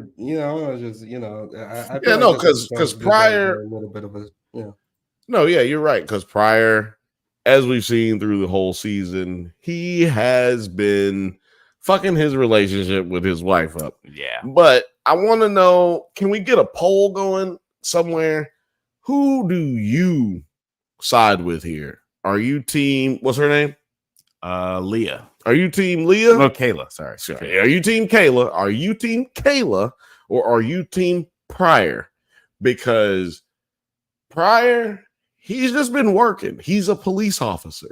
Yes, you expect to marry a police officer in this city and not ever have to deal with nothing. It's a small town. Like, it's once every 20 years and shit.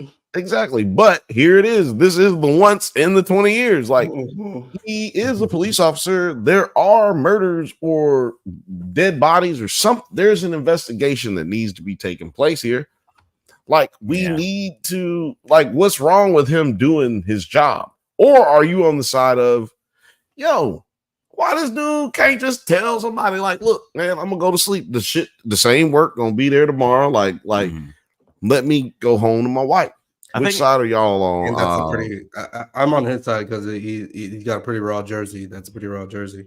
It is hard. It's pretty. You got a goddamn. What's that? That's the Avalanche. No, what is that? ISIS. Oh, that's just. Oh, that's probably local. Yeah, some local shit. Probably, yeah. They did say that he was a the champion or whatever. Yeah, I couldn't tell if that was a hockey story or a football story. It was like, it's he a quarterback? Yeah, exactly. I was like, was he a quarterback? I'm just saying, like, how vague she was about it. But yeah, that was a great scene. I believe this is before that though. Yeah, it's before that. What were you? Whose side were you on, Alex? Yeah. I can see both sides because I feel, hold on. Who's let me cook. Let me cook. I will have a resolution. No, you gotta I'm just saying, Trump took it where you can't say I see both sides. Yeah, you really can't say that anymore. I'm just saying, like, he took it where you can't say that. You gotta start out with who Trump. He can't rob me of my words. His thoughts ain't my thoughts. You can't say Trump no more. Niggas don't even play Trump no more. You just said Trump. I'm talking about cards. Yeah, like, you know what I'm saying? Like, but what I was gonna say is that anymore. I definitely because I this is obviously not something that happens all the time in this very small town. He doesn't have this much involvement in like police day-to-day activities. So this is very new to her, to having him just have to invest all of his life into this, but he's also very passionate about his job. So of course he's going to put all of himself into it. So he wants to go above and beyond, he especially wants to impress his boss. No. This is not an Go ahead. But I definitely see, you know, his side at the end of the day, because he's you know, doing everything he wants to be passionate. I feel like they should at least have some sort of conversation about, you know, what's going on. Oh my God, nigga. Who is you sided you on? I just said it. Jesus, if you're listening, I said him. I said okay. Well, first of all, this is not like an administrative role. Like, this nigga's job is, whether he likes it or not, and whether she likes it or not, he's a police officer. If something happens, he has to fucking investigate. He has to do his job. This is not like I fucking work at goddamn McDonald's. This ain't motherfucking like this comment from Film Age. I'm on his side. The one time any serious action happens and she's crying about it, I wonder what she'd do if they were in NYC. You know what? That's a great point. I wonder what she'd do if it was one of her kids or one of her family members that died. What if somebody killed her grandmother? Is she going to then be like, you need to come home, quit working on that case? You know, what she's doing is she's being selfish, because It is a little selfish, I feel she don't got nothing going on. We ain't seen one thing that she does. You know what I'm saying? She ain't got nothing going on. It's people out here. Annie was birthing babies. You know what I'm saying? Right. We had that one girl who was like, yeah, I was smashing one of the other dudes at the at Sal, and you know, we cleaned up there. We cleaned up there and we gave them haircuts and stuff like that. We styled. You know what I'm saying? Like, we got everybody that's doing something, right, except her. So I feel like her character is just completely out of pocket. Like, you're blaming him for not taking care of your kid, but like, your grandmother has taken care of the kid. So far, everything that I've seen, in my recollection, the grandmother has been doing. This is the thing that's kind of crazy to me. It's because it's only been like realistically, he's only been working this case for like 15 days, like 2 weeks. Right. You know what I mean? 2 weeks out of the next 20 years of their life. Right. Like it's been the one big case that he's had, and he's only been working it for like 2 weeks or whatever. And it sucks that it's over the holidays and whatnot, but they haven't established that they've had like any type of ongoing issue with him not being around other than this one time. So let him just her the fucking Alaskan century and shit, you know? Right. It's not like he got a whole nother family around or some shit. Like, it's not like he's like dipping out to like, if he worked at the, like, remember True Lies doesn't hold up. Go check that out. Not True Lies, Jingle All the Way, Arnold Schwarzenegger. True Lies is coming up. But go check out the Jingle All the Way one where, you know, Arnold's like an absent father, right? Like, he's but he's working. But, you know, he's a mattress salesman. He can go. I know, I'm just saying, but he can leave that job, right? He could go home to his kids. That's what makes that character fucked up. But this is a police officer. You know who you was marrying. He was a police officer, as they have established before they got married. So, and I didn't like that. And I didn't like that when she was like, "No, I didn't, think I was marrying a police officer." That scene that happened like episode 2 or 3 or whatever. Because I was like, man, his dad is a police officer. And there's only like 3 professions in this whole town. You knew he was going to be a police officer. He wasn't going to join. He could be a janitor. He could have been it's 4 professions. He could have been a teacher. He could have been a janitor. He could have worked at the mine, or he could be a police officer. Those are the only. I'm going to add 2 more. Okay. Prostitute or drug dealer. Because those are the other 2. Yeah, exactly. Yeah, exactly. There's nothing else for him to really do, like customer service, or motherfucking, like, he'll be the only motherfucker to open up a restaurant that's successful up there. Like, he opened a Ruby Tuesdays up there and he's good. I don't know. But, what happens next is, we do get that scene.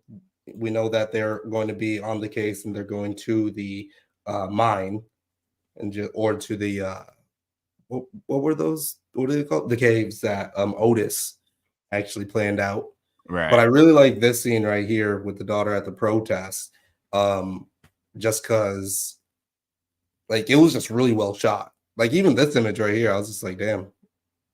Getting ready to right. go to war, and then also they established that her little boo thing is ready to go to war with her, and she's Caucasian. Supposedly. Supposedly ready. We established that she is ready to go. Yeah. Go there. Right. Not that she's ready to participate. Yeah. It was, Well, while that's happening, they go to the mine, and then also it's restricted, or like they blew it up. They made sure nobody can get in there, which is sketchy. Yeah, it is sketchy. Especially, but it was less. It looked like it just happened. You know what I mean?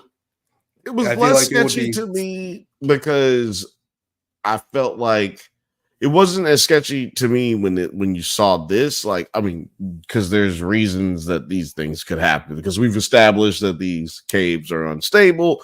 We've established that things do collapse.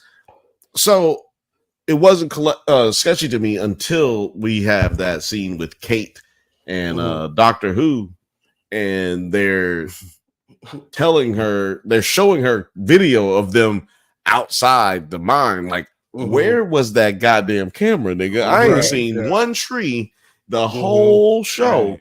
So are y'all filming a cave? Y'all are, yeah, exactly. Why is there a camera at a cave that is blown to bits? Yeah. So and there's no way nobody's gonna get in there. So why you got a camera? It's sketchy to me because it just looks like it just happened, right? It should be covered in snow and ice and stuff. Right. Like, you know what? That's a good point. That's a good point. You know what I mean? Like, why is that so fresh? Because if you go back, they have the stones behind it are snowy, but the part that you were talking about is fresh. So yeah, if you look right up above that, they look like they were just like, okay, let's because there's snow right up above it, but there's no snow right where the cave entrance. Right. Yeah. It's super weird.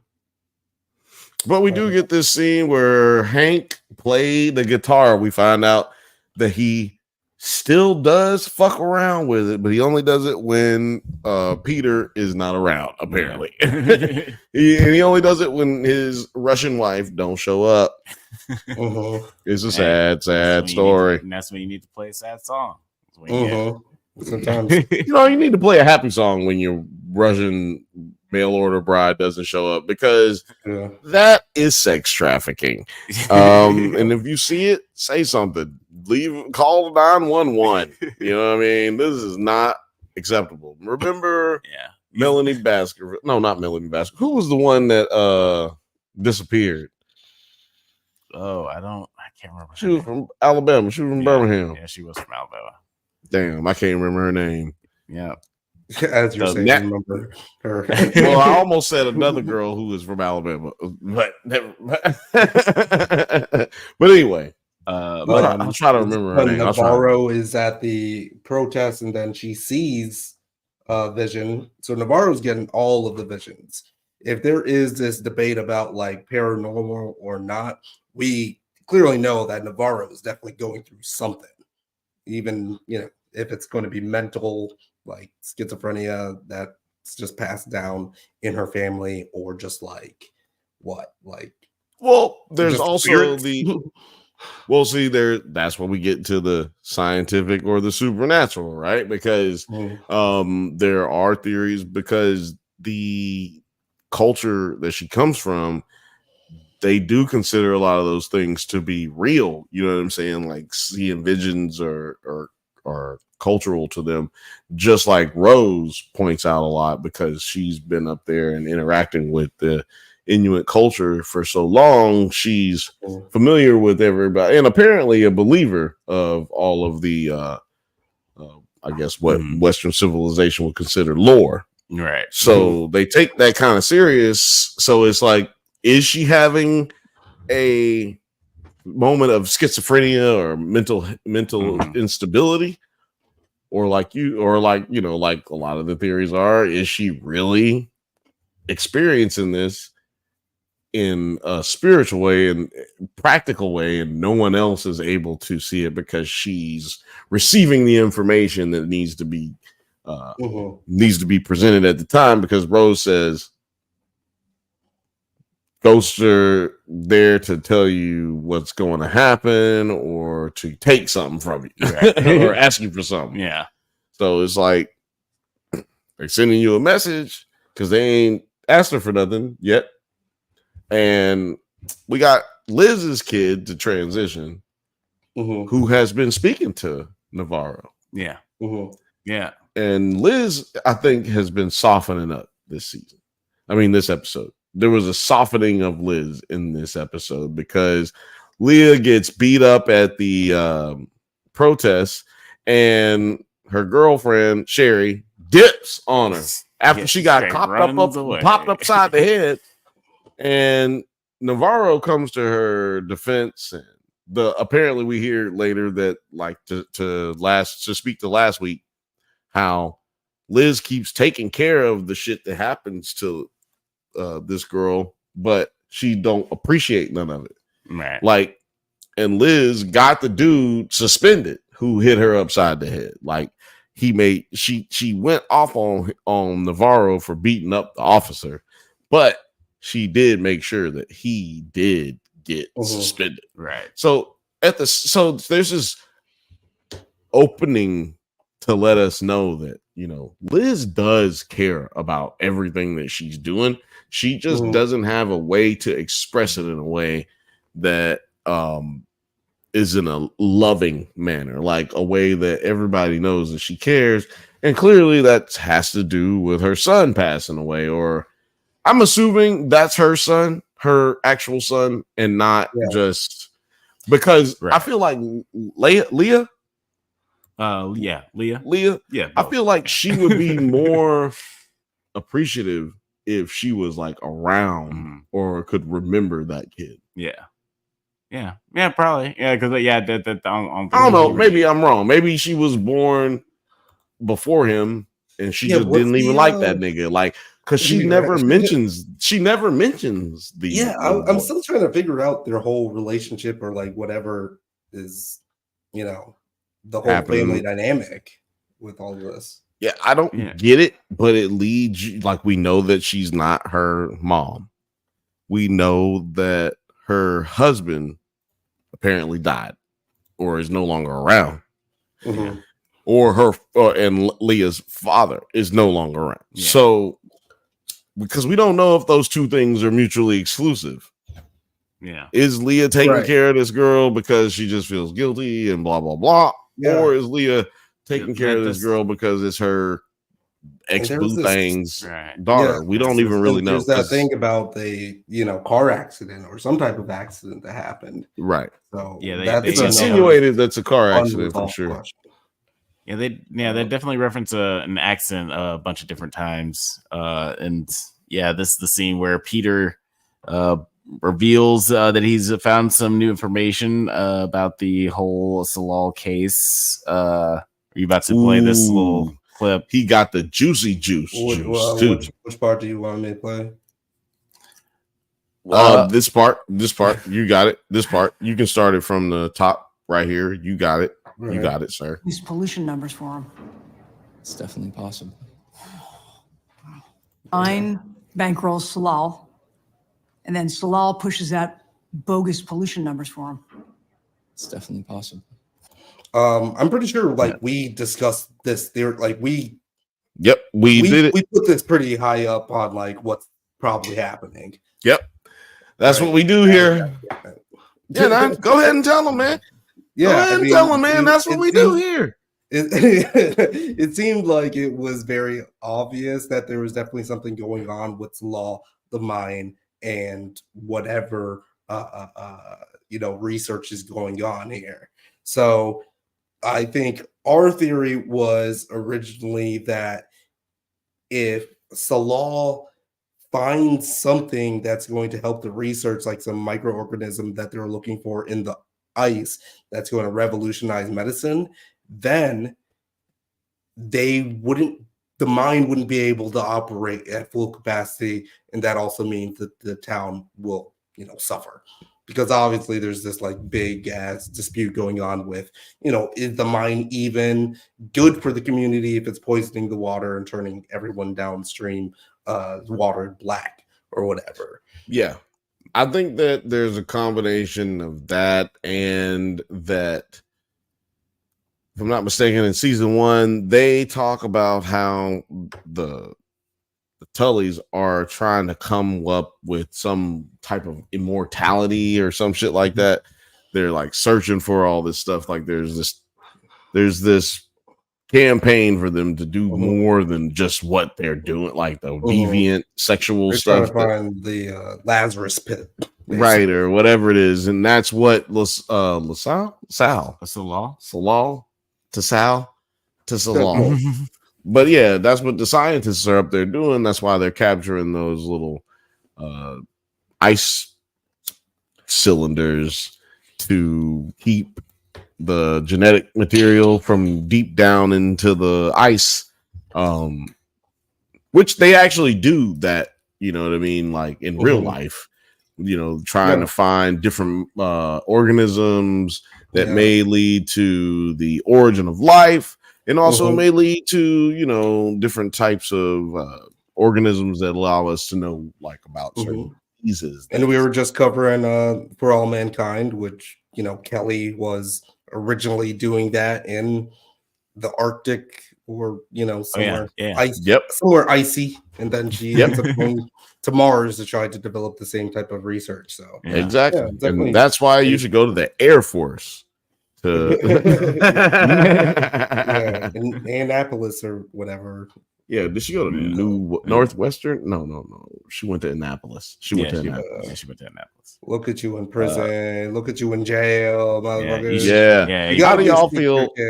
How do you feel, Nine, about actually, Alex, you hadn't said shit in a while. How do you feel about Liz's decision to put Leah in lockup for however long she planned on doing it? Do you feel like it was to keep her protected, or do you feel like it was to teach her a lesson?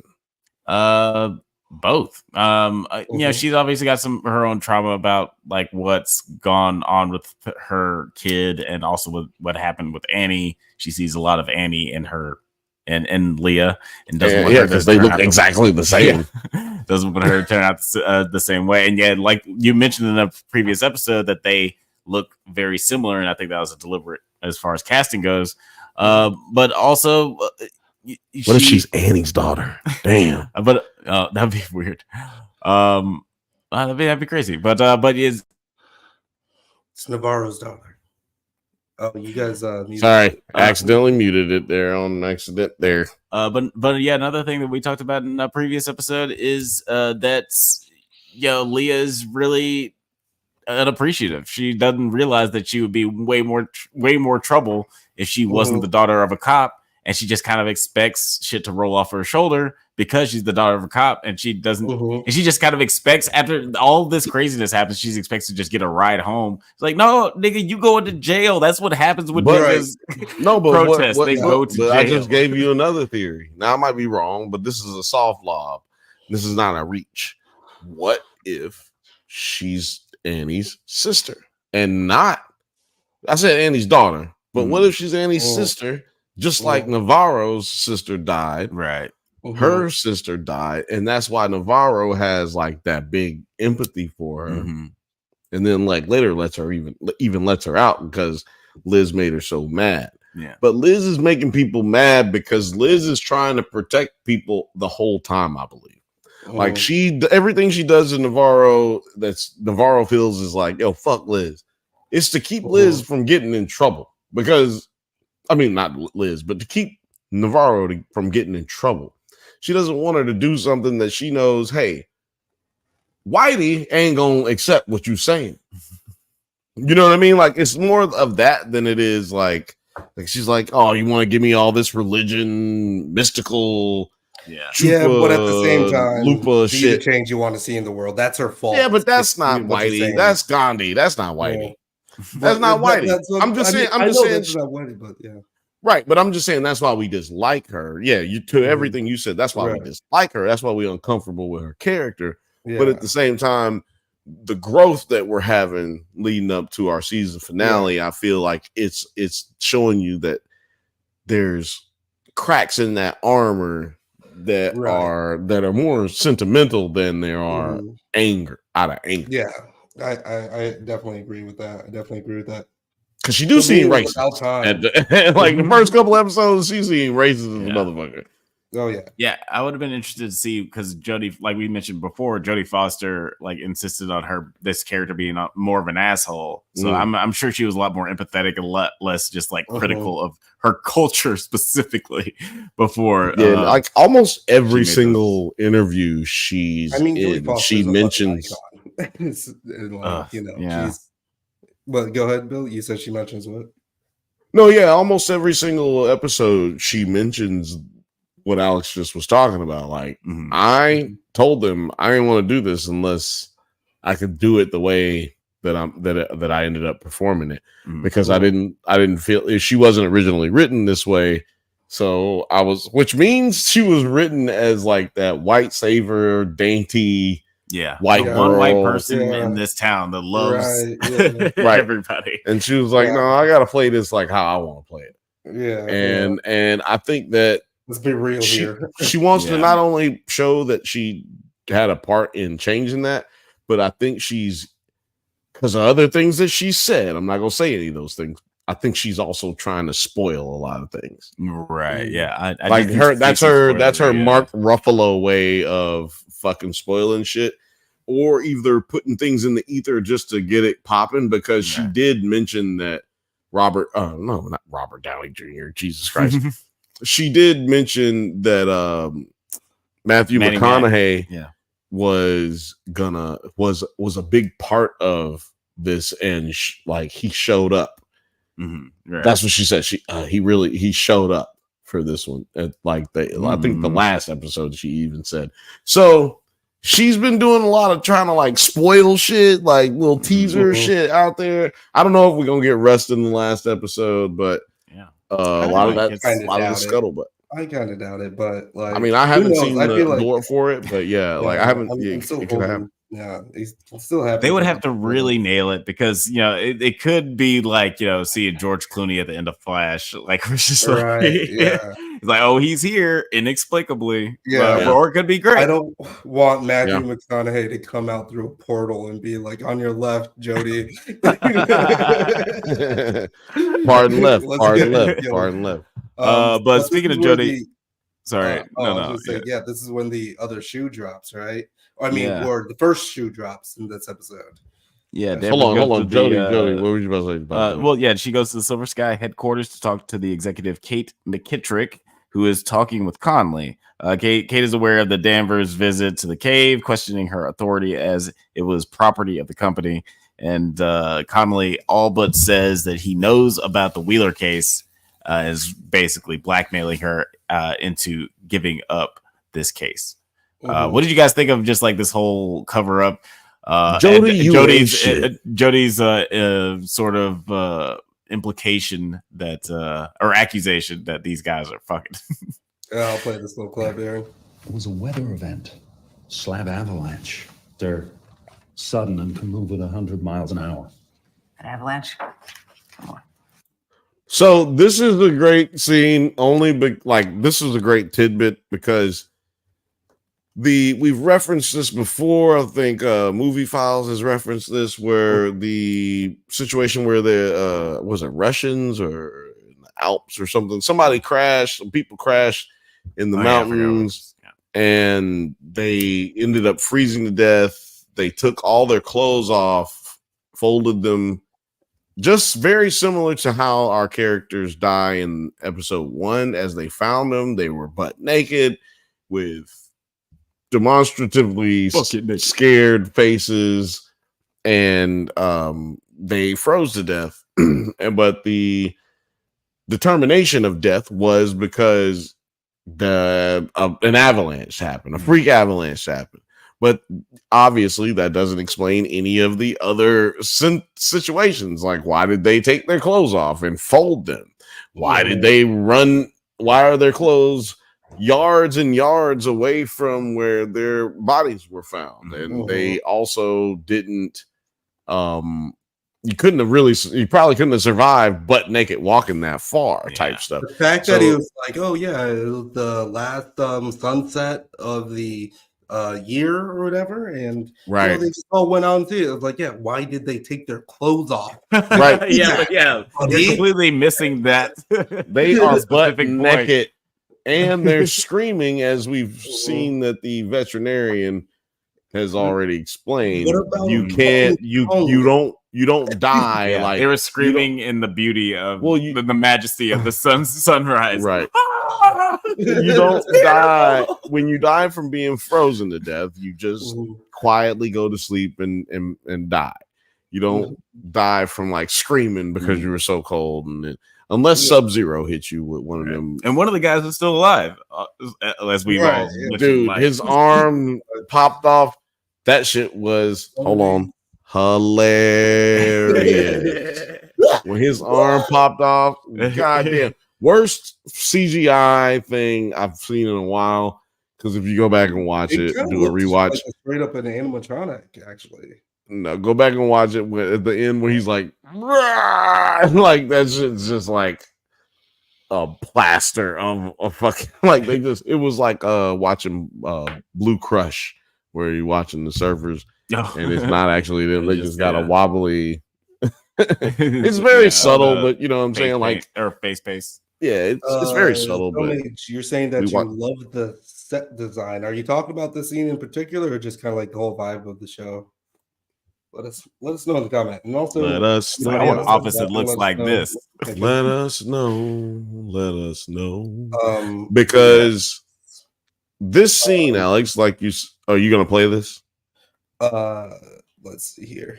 Yeah, 1 second. I think I got it to the right spot. Oh. Yeah, you got it in the right spot. While this is buffering for a second, I'm sorry. I don't know why it's buffering. I have it downloaded.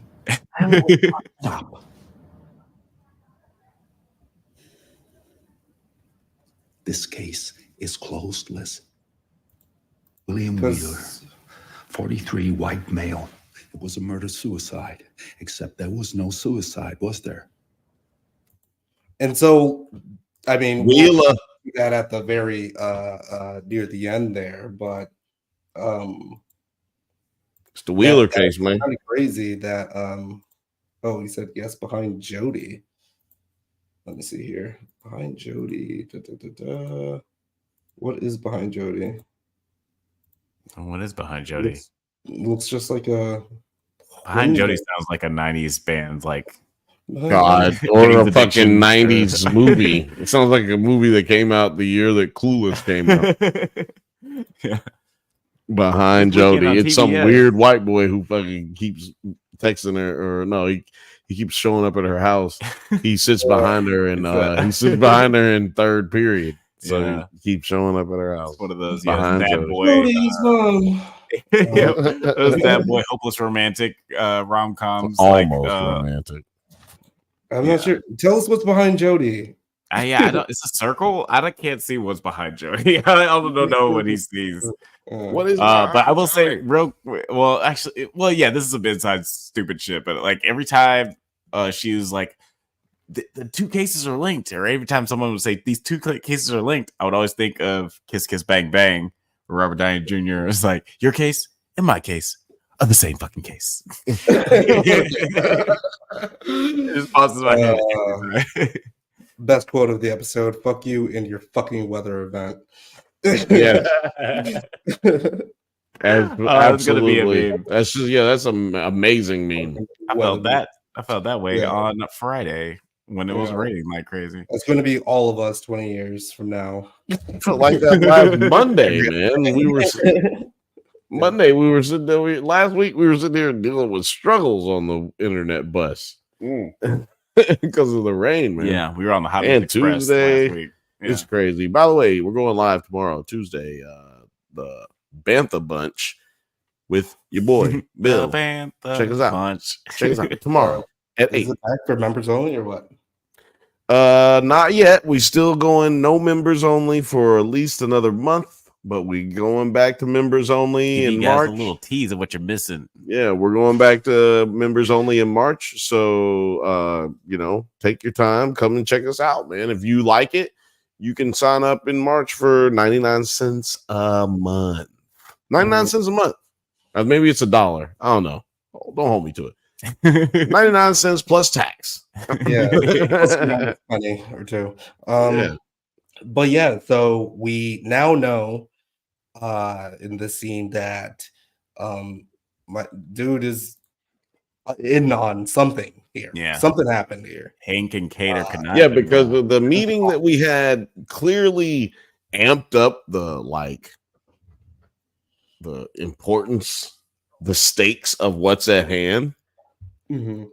And to your point, this scene ends up popping up to further elaborate on how, because Doctor Who, he was very cagey about what he was saying. He was insinuating a lot of stuff, but we move on very quickly to show. Yeah, like at a clip. We're just like, okay. Yeah. So No, we know, Exactly. We go right on very quickly to show I ain't playing. I ain't playing about this shit. Mm-hmm. And it kind of revealed it to be I thought there was going to be a little bit more of a slow burn to are they really actually doing this because of this murder shit, or is it because of some other business interest? But no, they know people that are directly connected to whatever happened. Right. Yeah. I think that if this was a 10 episode series, that would what you just described, that would be what took place. They would more slow burn it out, but we only got one more episode, and it's a 75. Even though it's a 75-minute episode, that doesn't account for the trailer. I mean, that does include the credits. So we gotta. We got to keep that into account, because 75 minutes is not as long as you think when you have as many as loose ends as this show has so far. Yeah. We ain't even seen that dude who they found out in the middle of with the Inuits. Right. Yeah. What was that dude? Not Otis. Yeah, it wasn't Otis. It wasn't Travis. Clive. Or not Travis. It wasn't Travis. Edgar, I don't know. The dude, y'all know who I'm talking about. The guy who was another engineer who also didn't have any records on file. This nigga don't got no social security number. This nigga just dropped off the face of earth. Well, I thought that was Otis. Oh, are you talking about Inuit? Yeah, there was two. The Native American dude. There was two. There was two. There was Otis, and then the other guy. They both didn't have any records of themselves after being in working so they plan, they're saying, this dude Otis, he can lead them to getting into that cave, so we gotta drug addicts get lost every once in a while. You know what I'm saying? Accidents happen every day.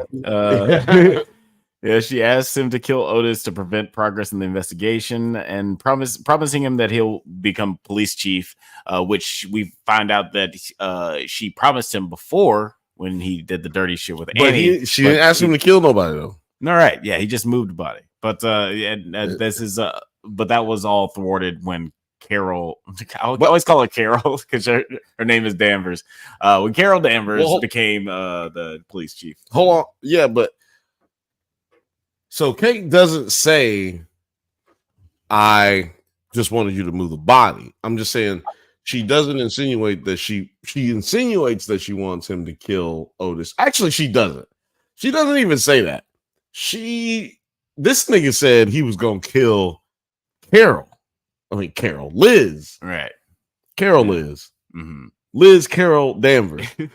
He didn't insinuate. He said, I'm going to kill her. I'm gonna kill Liz, and then she's like, whoa, no, now see, that's not what I was saying. But Otis, he is a heroin addict. She's like, I'll fire Liz, I'll fire her. Yeah. She makes that clear, but I'm not telling you to kill her. I'm telling you that nobody would care if you killed Otis, but don't kill Otis. Don't kill. That's dumb. It was really well like it was really well written. Where it's just like he's like I never killed him, but I'm not no killer. She's like first of all, learn how to speak in code. Right. We talking in code now. First of all, you ain't never been on a you a straight up. I've never even been to Las Vegas. Like, he is an absolute police officer. Like you know, she has caught him on his absolute worst moment in his moments in his life. Worst time in his life. Clearly his wife left him. I guarantee you that's around the same time that Annie ended up passing away. Then the Russian order bride, she leaves him, I guess. Yeah. She never showed up. Never existed. She never came. Yeah. And so again, he's in the most depressing point in his life. He has no meaning. I think because we were asking before, like, who do you think is the mail order bride? Like, is it Liz? Is it Peter Pryor? Who's playing these games? What if it's Sal? What if it's Kate? What if it's the company? You know what I'm saying? Like keeping him in this state of depression so that they know, because they manipulate people. We've established that in season 1. They manipulate people to the point that they get them to do whatever they want. What's the that would be fucked up. That would be really fucked up. I would love it if that. So again, who is this to him again? She is the person who owns the mines. She is and the hockey rink. Owns the hockey rink. She is the Tuttle extension so far as we know right now. All right. So is she married to the geologist that Carol Danvers also folks? She might have been, and so we saw his wife when we went to his house to ask about Kate. So we know she's. She also just cheated that was her husband too, probably because she seemed like she had that type of beef. Probably, or she's constantly bumping into, because we've established that Liz is actually a good police officer. She's the only one that's actually a good police officer in this county, in the whole state. As they would say in The Wire, she's she's training real police. Exactly. She real police. She real police. She real police. But Pryor just started, right? We've established Pryor just started. So maybe Kate has had a lot of issues like bumping heads with Liz, because Liz actually does her job. So I feel like that may be more, and also nobody likes Liz. So so we got to take that into account as well. It's kind of a crazy it's Liz. It's kind of crazy because it seems like Liz is total like a monkey wrench into this whole corrupt system that they were just kind of was running like a well-oiled machine. Hank was about to get promoted, but I guess Connolly couldn't think. He was just thinking with his dick. He just had to send Danvers to this spot. Well, no, he was thinking with his. No, he wasn't. He like sent her over there because they was fucking, and his wife was like, "You fucking this bitch?" And so like, "Oh nah, little girl." Like a lot of men have that name. A lot of men have that name. Your name. No, anyway, so I think he sent her off for that reason, but she's such a good detective. Like, she's gonna keep doing her job. She's not gonna stop, because look at how she was trying to train Navarro, right? With the questions. Clearly, they used to do that. That was their thing, and she's doing the same thing with Pryor. Yeah, and knowing what we know now, as opposed to the first 3 episodes. That's her love language, right? Her love language is ask me the right question. Being a thought, and I'm trying to segue into the right questions. Yeah, you got it. Yeah. But this is when she has to give Navarro the news that she has to let the case go. Navarro definitely isn't going to be taken that well. But she has to let him know it's because, like, dude, like, we're caught. We're caught. God. And at this point, I'm still like, well, I guess we're about to skip ahead and get there because there's not that much that happens in the meantime after that. It's a little bit slow. So did you guys think that Navarro was going to act like reasonable in that point? Because she actually was just like, you know what, you're telling me to let this shit go, but now it's just on you. Yeah. Right. I was just like, well, that's actually a very measured response right there. I was like, damn, she's actually seems like she's just wants to be done with it. Yeah, it was kind of a confusing response because I thought, like from her getting all riled up, I was expecting her to just go like straight up, go rogue, as it were, and just like, I'm gonna do this shit myself.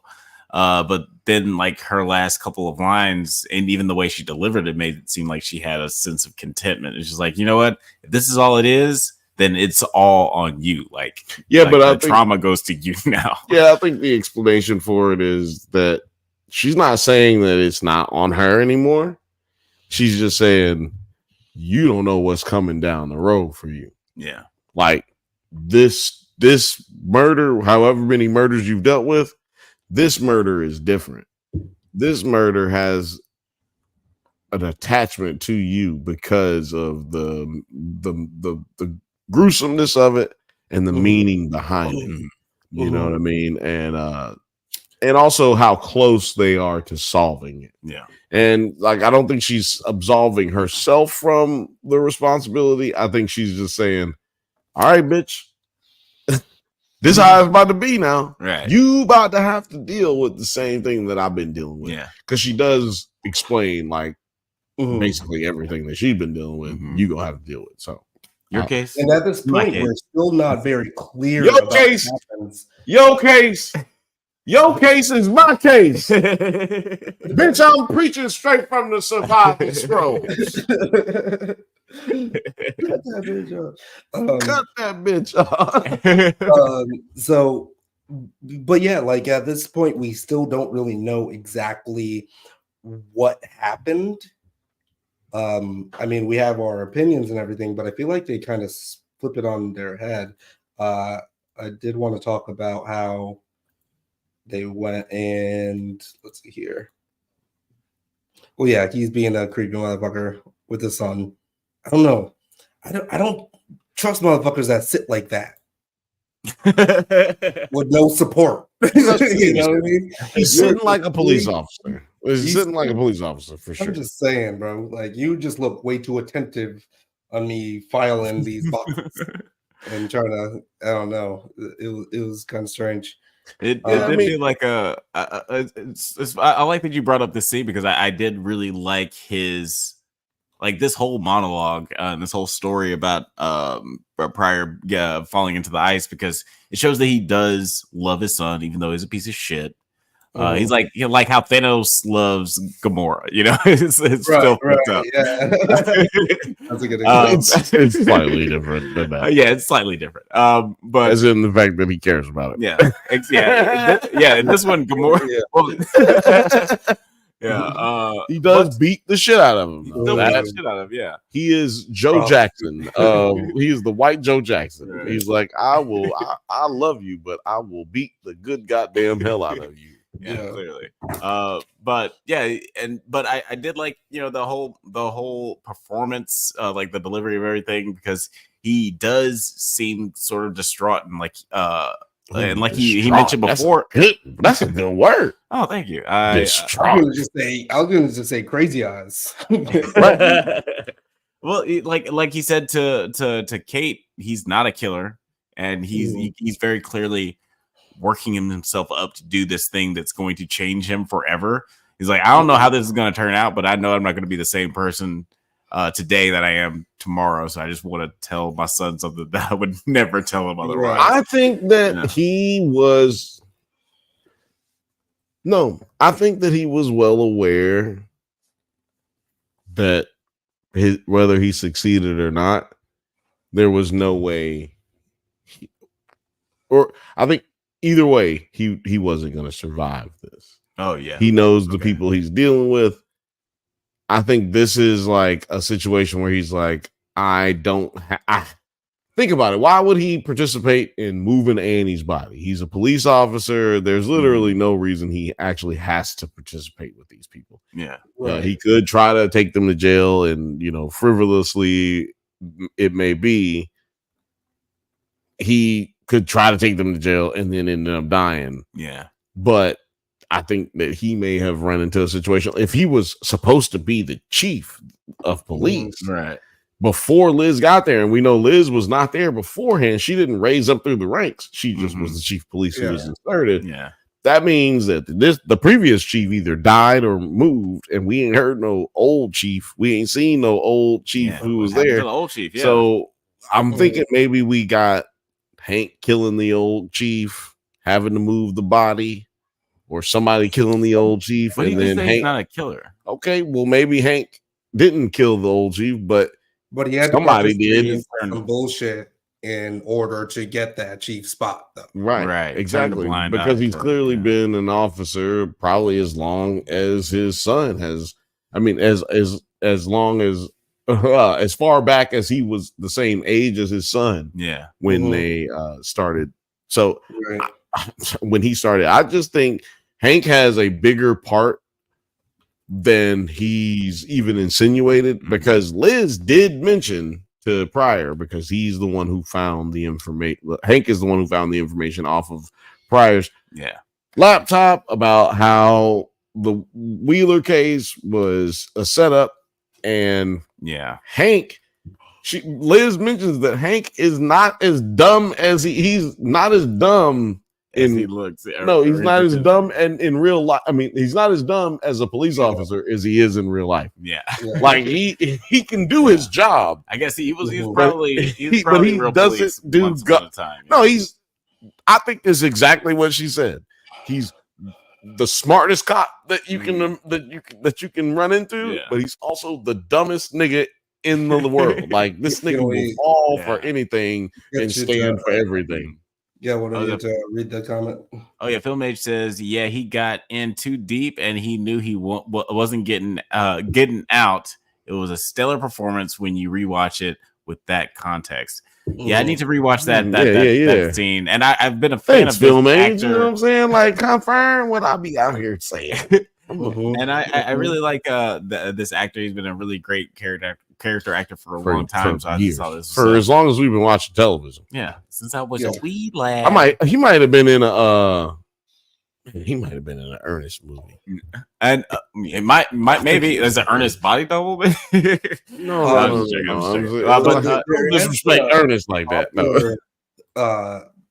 Popular fan theory that was introduced to us when we're on the Movie Files stream, right? Mm-hmm. And that is, Rose is a ghost, and this kind of like made me feel a lot more on that again. But they Mama Andor. But they debunk it at the end because he tells Navarro tells Paul or Pryor to go find Rose and ask her where to dump the body. That's true. That's true. Yeah. That's true. That's true, Alex. But God damn, I'm so glad you said it, because I'm tired of hearing people say that Rose is a ghost. I'm so glad. No, I have to do it, because we say when things is right and we say when things is wrong on this show. That's what we do. We do it different over here. That is, we do that. But like, as I was watching this, though, I was like, but to Alex's point, they teased you. They did it. Hold on, I was about to get in there. They teased you, just like you said. They teased you up to that point. So I think that they really are playing to that. Like, is it supernatural or is it practical? Does it work? So to your point, they were trying to bite into that, because also there's a theory that Navarro is the killer.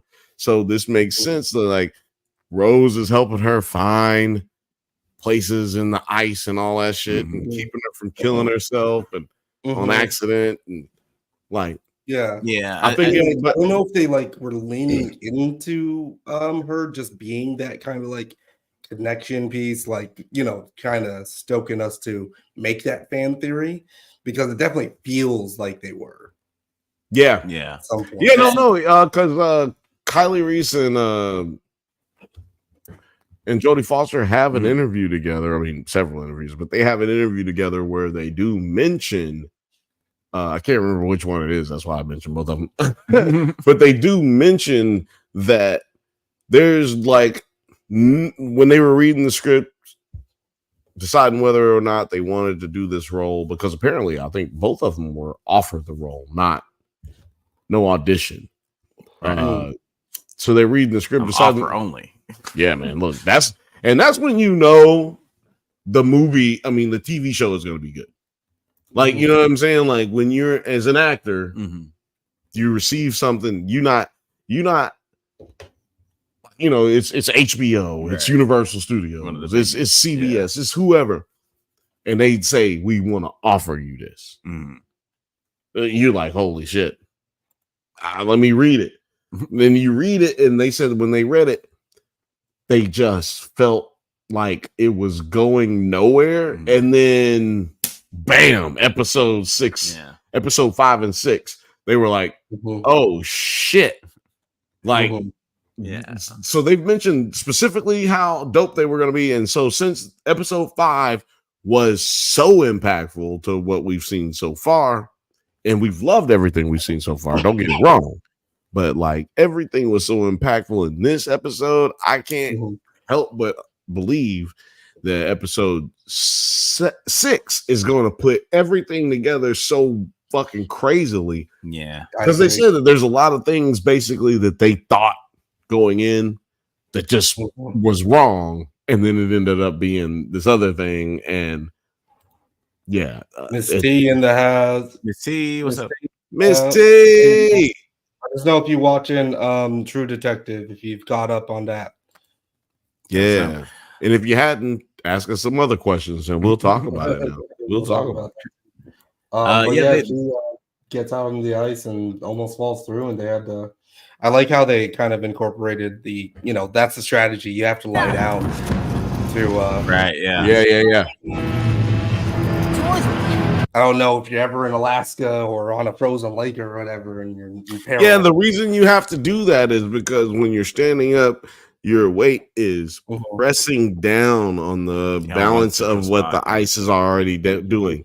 Water is buoyant, so you have to stay on the top of it. So when you flatten your body weight, you're distributing it evenly across the ice as it already exists. Yeah.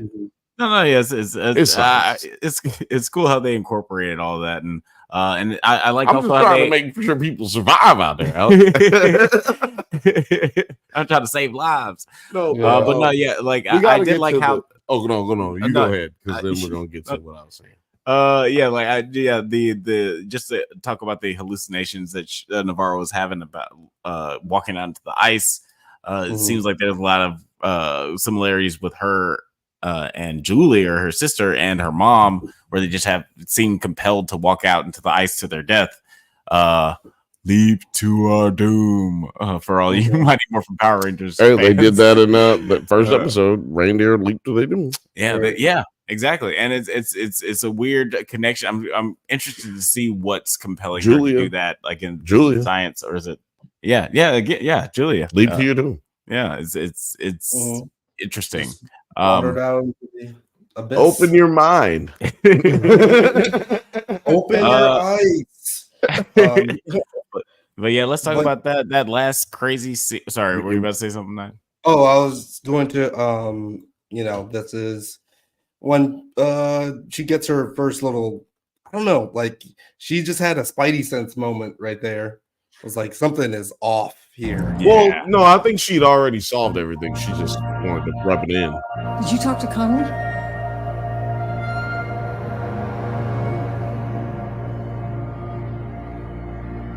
Yeah, because like, I think she already knew. I think she already knew. She just wanted to get him to fucking. She was trying to pull it out to him and pull it out of him.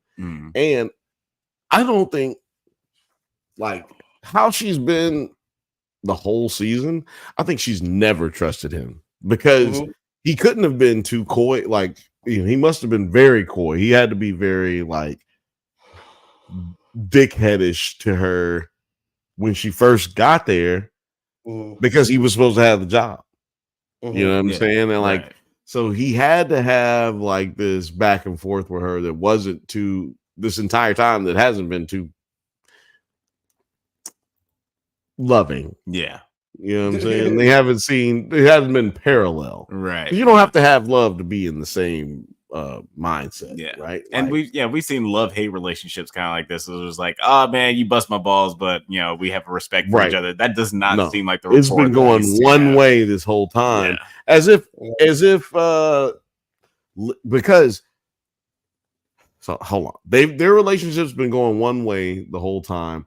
As if as if Liz knows that he had something to do with Annie's death. Or at least that there's something there and it's weird. Yeah. I don't trust you. Right. You know what I'm saying? I know you hate women.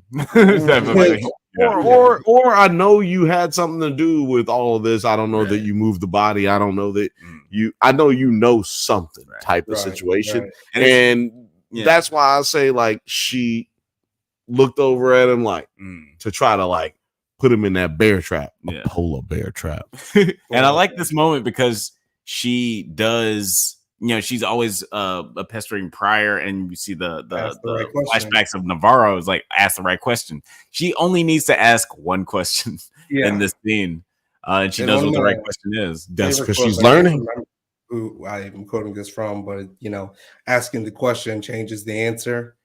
So like she doesn't even really need to have like a confirmation from him. She just needs to ask the question and feel the hesitancy. Right. And it's like, okay, you can't even lie to me right now. Right. It's like all I need to see is the reaction. She just tilts her head up like, oh, okay. Yeah, but she's also feeling the heat. Like she's starting to, because she doesn't believe in superstition and she doesn't really believe on like instinct, because you know she's not a Rust and Heart. They were feel. You know, I'm feeling like this, and I'm feeling like this, and both of them were esoterically different from each other, but they both worked on the same type of style of like, I feel something, I'm gonna go off of it. Yeah, hunch heroes. But Liz is proven because of, and they should have some people holding a pillow and like and holding it like this, and they doing like this, hunching. No, not with a fucking Superman cape on, just hunch heroes. No, but they've shown that Liz is more practical than they are. Yeah. Asking questions like, what's the right question? And I feel like this whole scene is about asking the right questions, but also shows that she is ready to go to jail off of this. Like, she's like, yo, nigga, go ahead and ask. Yeah. I would go to jail off of you being me showing that I made you a good motherfucking police officer. You want to know? Ask me the fucking questions. Ask the questions, Pryor. Yeah. What did you? She'd be a good football. I want her to be the football coach for the linebackers staff at Alabama. I want her to be a linebacker coach at Alabama. Right? She said, ask the questions. God damn it. Girls get it done. Wrong question. Ask again. Did you know Wheeler was left-handed? Ooh. Shit. Here we go again. Yeah, that's the same thing. Liz can read people so well.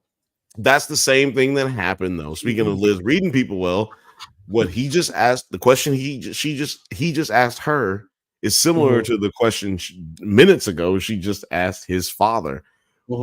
Because the same reaction is the inability to, it's like the reveal of, oh shit, you know.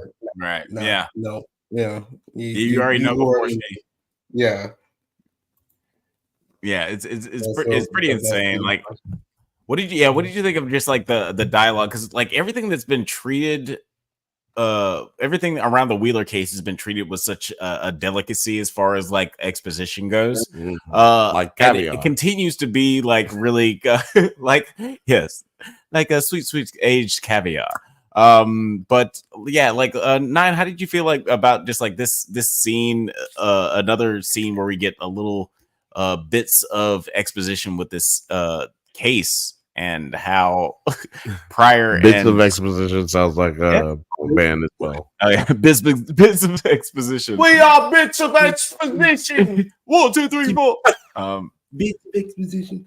No, I thought was super interesting, right? Because doesn't this seem like imply something completely different than what we were expecting? Because I thought like Navarro and this dude just murked. I mean, Navarro and Carol Danvers just murked this dude, right? Like it was Jude Law. Well, no, they basically that's what they're saying is that he was left-handed but had a right-handed head wound. So that means that one of them shot him on his right-hand side, and the evidence shows that somebody mirror flipped the headshot, but they also insinuate that she was shot in the left hand. She was shot in the right hand side, insinuating that he shot her. Her scar, her birthmark, that scar on the top of her head is actually a birthmark that's on her right side of her head. She was shot in the left. Well, they flipped it so it looks like she was shot in the left or beat with her left hand, right? So that they could say, yeah, he was beat with the left hand or whatever.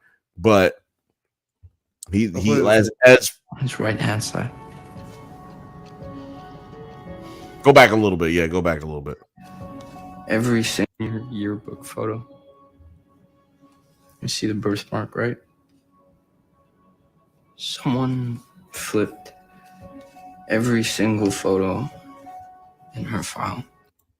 So what? So because it's on the left hand, that, like, he didn't beat her for a second there. Well, yeah, that's what I thought at first too. But what happened is, so the all of her impact wounds are from right to left.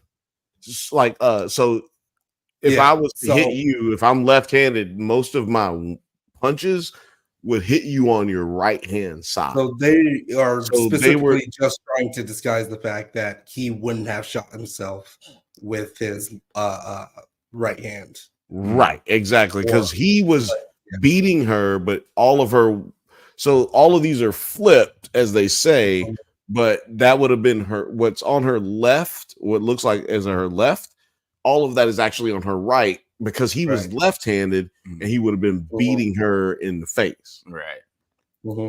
Yeah, and honestly, I feel like if they didn't change all of the hold on, if I'm wrong, say something in the comments. if we all wrong, let us know, because we will be wrong now. And also, go ahead.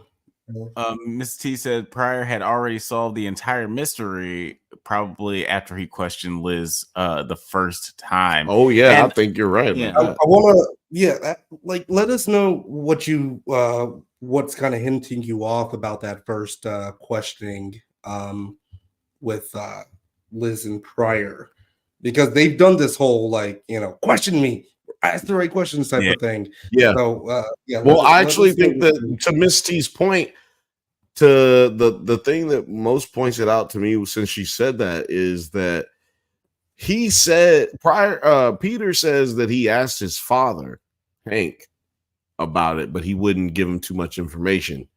But if he actually had asked him about it, why would Hank go through his computer?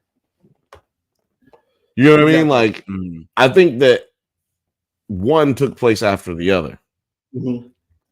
Because if I'm not mistaken, in the series so far, we've only seen him ask something after he asked her. Right? I might be wrong about that, but Miss T has clearly watched and been keeping up with it. Right. So if I'm wrong, Miss T, let me know.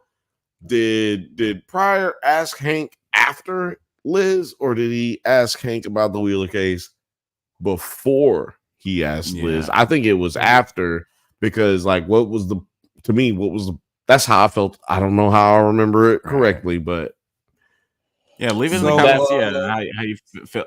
How you feel like what the sequence of events you think it was.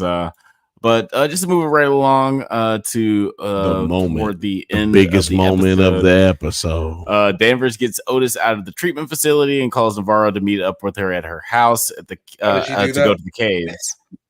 Wait, what? She got him some heroin. She got her. Yeah, She got him that dog food. I want to know who she got heroin from. That should have been evidence room. Oh yeah, she got- evidence she- room. yeah, she got- evidence yeah. room. Who had that much heroin up in Alaska? I mean, it was a very tiny bag. No. First of all, heroin.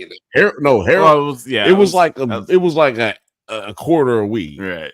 All right, but heroin. Just so you know, you do a dot of heroin. Like seriously, a dot. I mean, yeah. So So I'm just fair saying, enough, I like, don't know anything about heroin. that's what I'm so just I- saying. So I'm just trying to clarify. Like that was a lot of fucking heroin. That's a Pulp Fiction amount that. of heroin. Right? Yeah, that's at least a $20 weed bag. Like that's a lot of heroin. I mean, yeah, maybe For she a could, like, personal use is what I'm saying. Yeah, right. You just gonna Maybe- do what? You gonna do all of that? right. Yeah, Devers takes Otis to her house, bribing him with the heroin in exchange for the location of the highest point to enter the caves. She is then visited by Hank, who claims that he needs to take Otis on Conley's orders.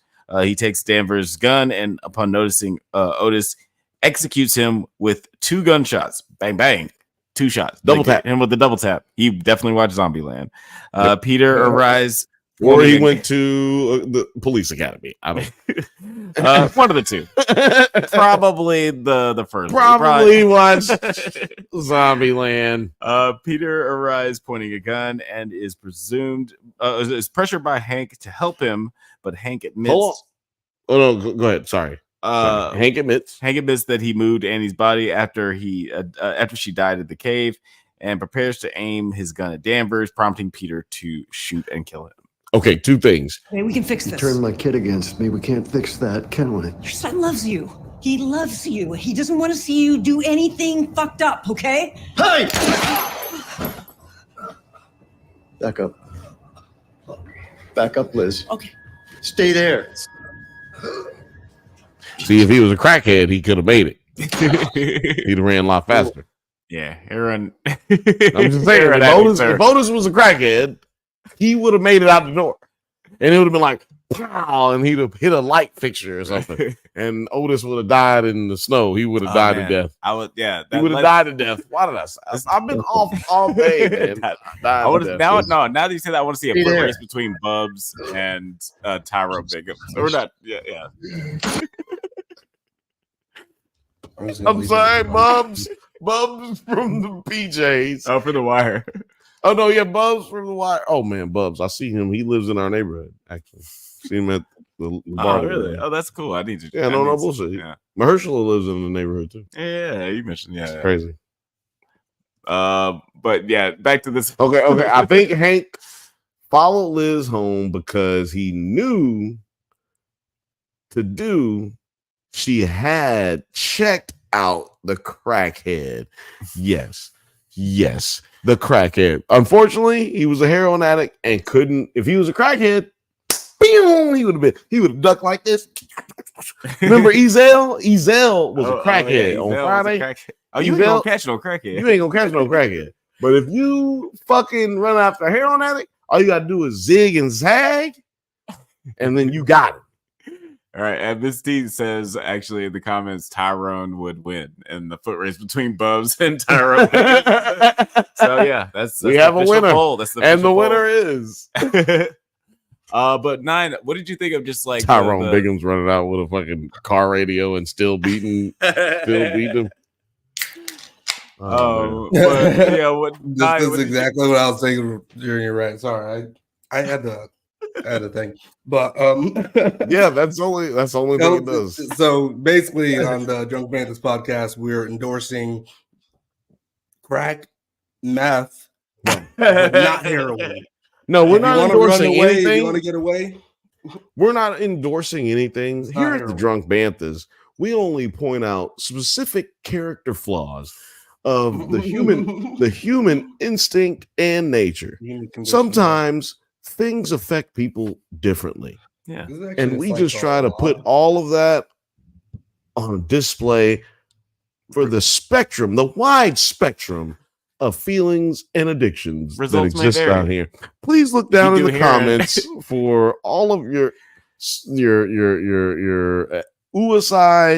watch and your drugs addiction. I'm trying to say things that we don't get this demonetized anymore than it's already going to be demonetized, because we're already at the gutter. Man, we But say guys, a lot of yeah. curse words, but those are some buzzwords that y'all are using right now. Like y'all can say it in the comments, but don't say it out loud.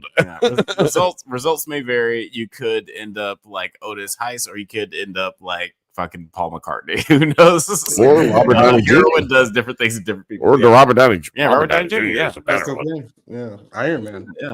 Robert Downey Jr. was a drug addict who then did blackface, who then became immensely rich and famous afterwards. He is the literal antithesis of cancel culture. Seriously.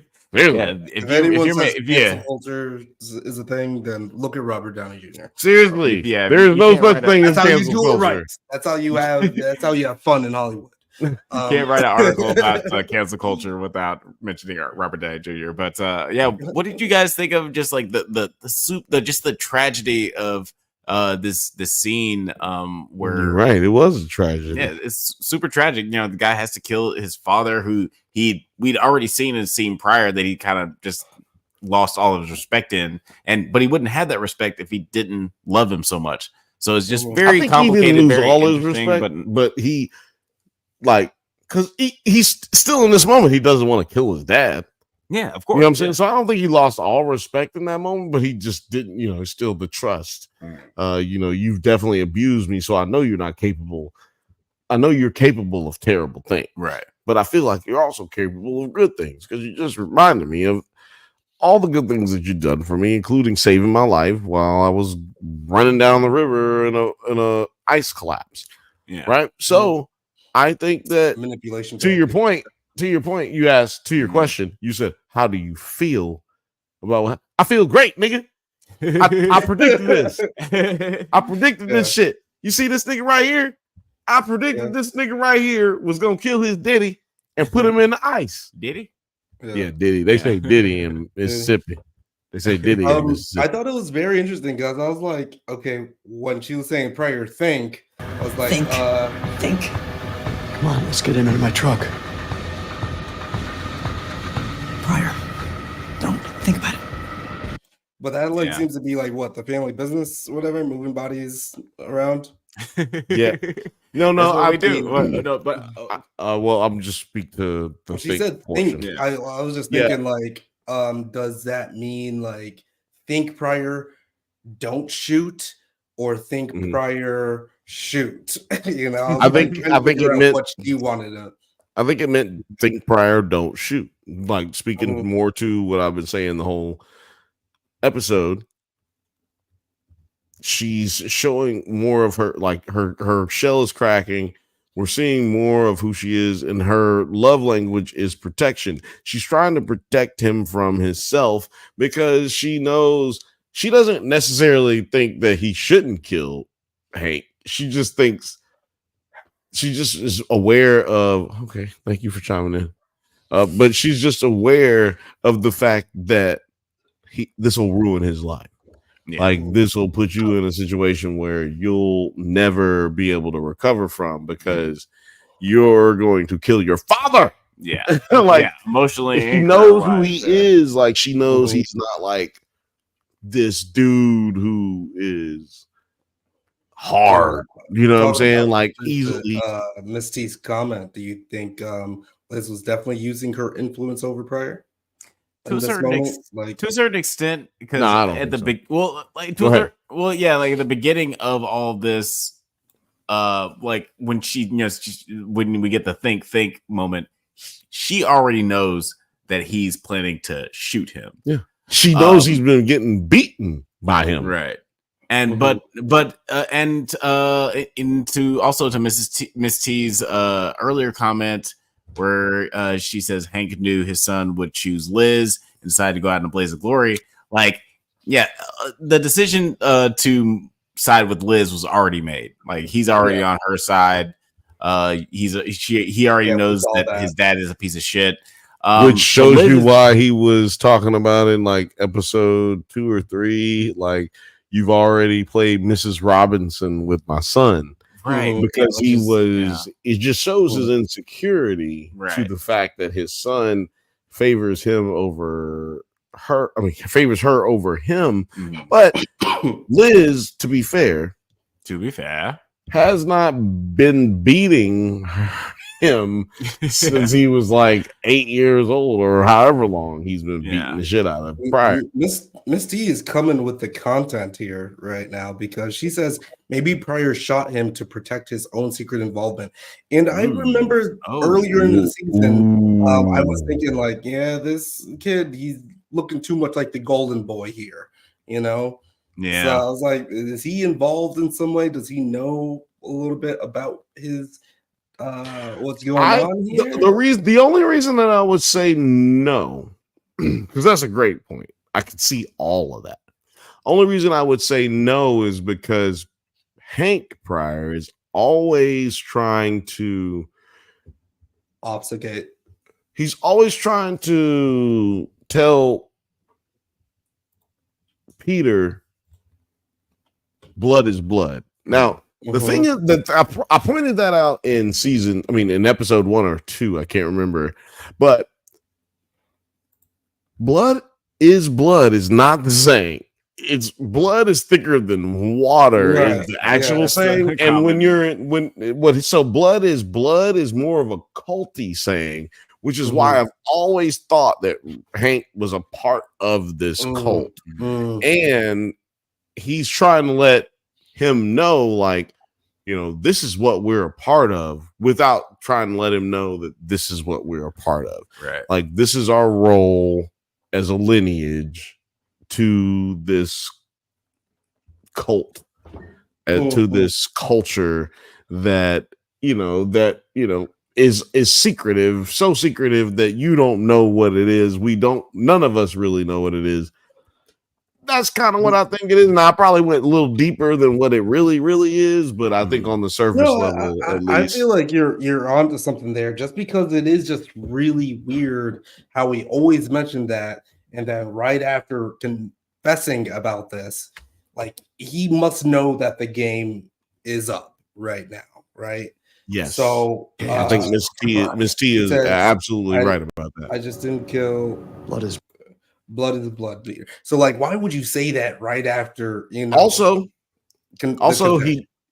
he does say, exactly, to your point of the confession. The confession is the biggest part. Not that he kills Otis, not that he says, look, I gotta do what I gotta do. He admits that this is all wrong and I shouldn't be fucking doing this, but I'm doing it. Y'all just calm the fuck down. Yeah. But then he says, I only moved the body. Now, it's like, damn, nigga, I have so many more questions. Right? Yeah. that was because, remember, he was saying all the confession, everything he had said before was only with Liz there. When Peter came around the corner, he was like, God damn, I forgot that nigga told me he was not gonna be there. I forgot he told me he was moving in the back shed. If I'd have knew he was moving in the back shed, I'd have waited till these niggas left, and then I'd have killed them at the ice cave. God damn. Because is that not the more sensible thing to have done? It was like, wait, regardless of what you know about what's going on with Otis and Liz, why would you go into Liz's house? And I don't think he told him that he was moving in with Liz. He just told him that he wasn't. He just said, "Get the fuck away from me." Like, you knew that he wasn't coming back home. Right. But I'm just saying, you would have to assume, where is he gonna go? He just got kicked out of his house. He's probably gonna go to Liz's house because he's already assumed that Liz is trying to take his son from her. Yeah. In some kind of way. He hates women. We know that. Hank used the childhood story to try and pull at Pryor's heart. It didn't work. Absolutely. You're absolutely right about that. We kind of glossed over that fact, but but his dad motioned to kill Liz, so that's why he did it. So that those are both things. I think both things are true. That's actually a good point. That's a great point. He had confidence that this shit was about to work. Well, I don't think it was confidence. I don't think it was confidence. I think it was, hey, because he did say, you already turned my son against me. So I think it wasn't confidence. I think it was that last ditch effort to say, look, son. Because he never says boy. He never says Peter. He says son. You know? Well, he does say blood is blood, Peter. But that's the blood and blood part. That's what I'm talking about. The blood is blood part is the part that detaches it from son and father. Yeah, like not even like you could say you can replace the is with blood for blood. Exactly. Like, exactly. It's super. It's a super weird saying. Blood is blood. Never mind. But yeah, let's look at these final moments. Let's see if you can. Blood is blood. Remember that. No! Yikes. Yeah, I mean, your blood is blood all over the goddamn Wall Street, nigga. And that's why they done did a whole different they did a design on the wall. Right. I just painted a Rothko. So blood is blood. Let's just talk about that for a few seconds before we get out of here. We got to talk about blood is blood because I've been talking about it all season. He said blood is blood. Remember that. So to me, that is the biggest thing that shows he was basically on suicide by cop mission. Yeah, not mission, but at least at that point, he had already considered this is how it's gonna go down. You know what I'm saying? He's a very smart police officer, so he probably already considered all these things and all of the scenarios that he figured out that were the bad ones took place in that moment. Now, before that, I do agree with Film Age. He was motioning for him to kill Liz. Like, that was his initial reaction. He saw Peter. He's like, yo, kill that bitch. You kill that bitch. I'm gonna kill. That way I ain't gotta kill this bitch. Right. And then you killed her. And then see, we back together. It's just me and you. Good, yeah. You know what I'm saying? Look, you'll be my sheriff. I'll be the chief of police. Look, man. Right. It's father and son, man. We out here together, man. Yeah. You know what I'm saying? But once he realized he's in conflict because there was no way with Liz telling him, hey, come, think about it.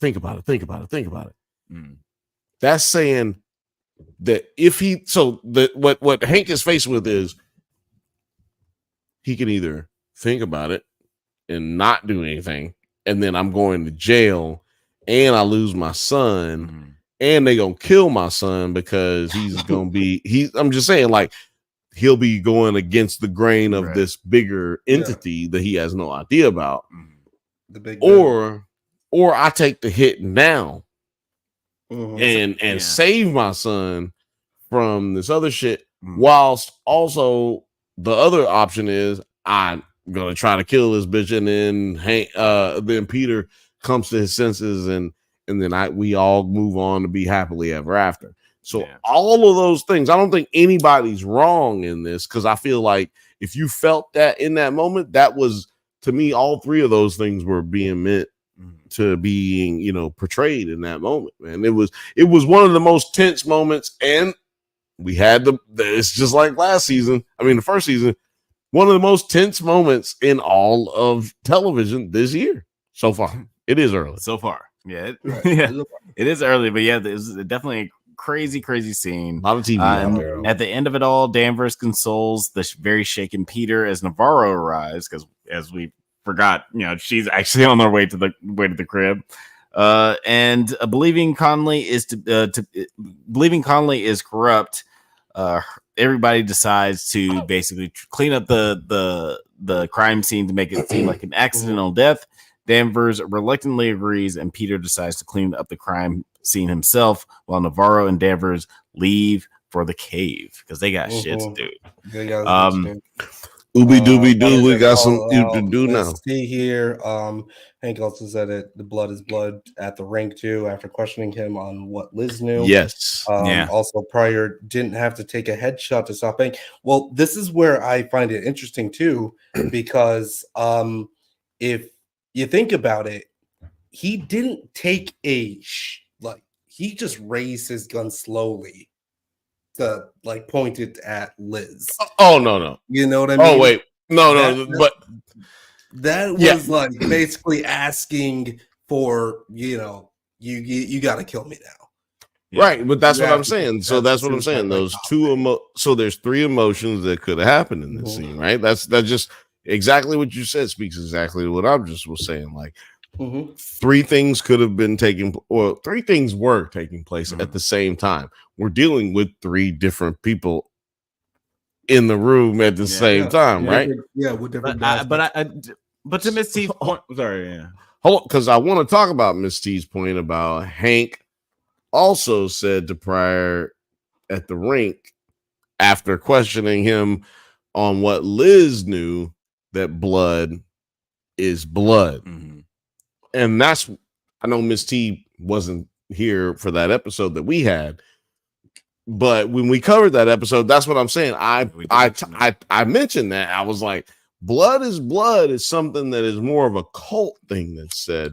Blood for blood is another culty, but also more like gang or rule, right? Like it's more like that type of thing. Yeah, iconography or whatever. But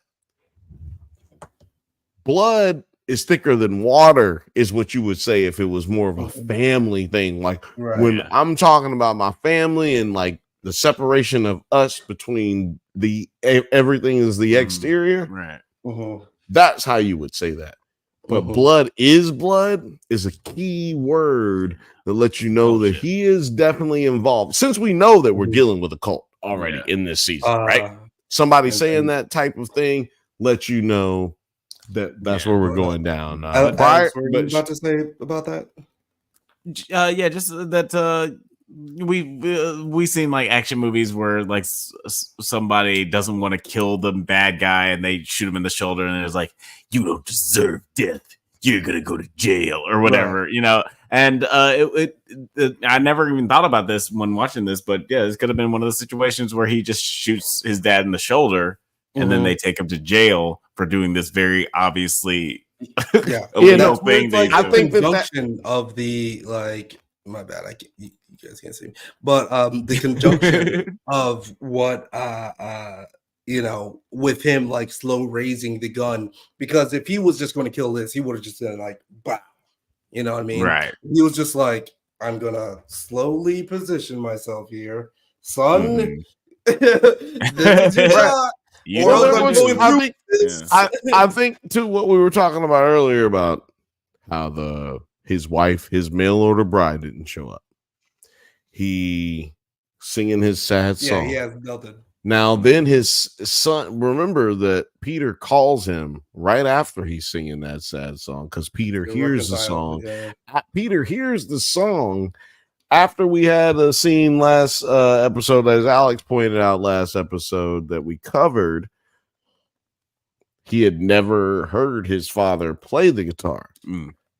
He just knew that he played it and had never heard it, which is crazy because everybody else knows. And this kid's like at least 21. Like, you know what I'm saying? What like, was that song again? Well, actually, if I'm not mistaken, that song is an original song by the actor, if I'm not mistaken. Cool. So I don't know if you'll actually be able to find it. If you might be actually able to find it, but it was going to be under whatever his band's name is or whatever, you know what I'm saying? But I think that I'm pretty sure. Let's just say I'm right, because I've been right about everything that I thought today, and I was like, I have not actually been wrong about anything that I thought today. So this is like the scene. This just reminded me of when Navarro walks in to this whole scene, because you got fucking Otis just laid out. You got Hank just laid out. Yeah. And then she just Great walks composition. in. This right here is what Navarro Actually, no, that's a great. That is a great. Who did that? Shout That's out incredible. to me. Shout out to Navarro whoever brought did up that. New Year's Eve, and you know, what I mean? That is one of my favorite. Every holiday.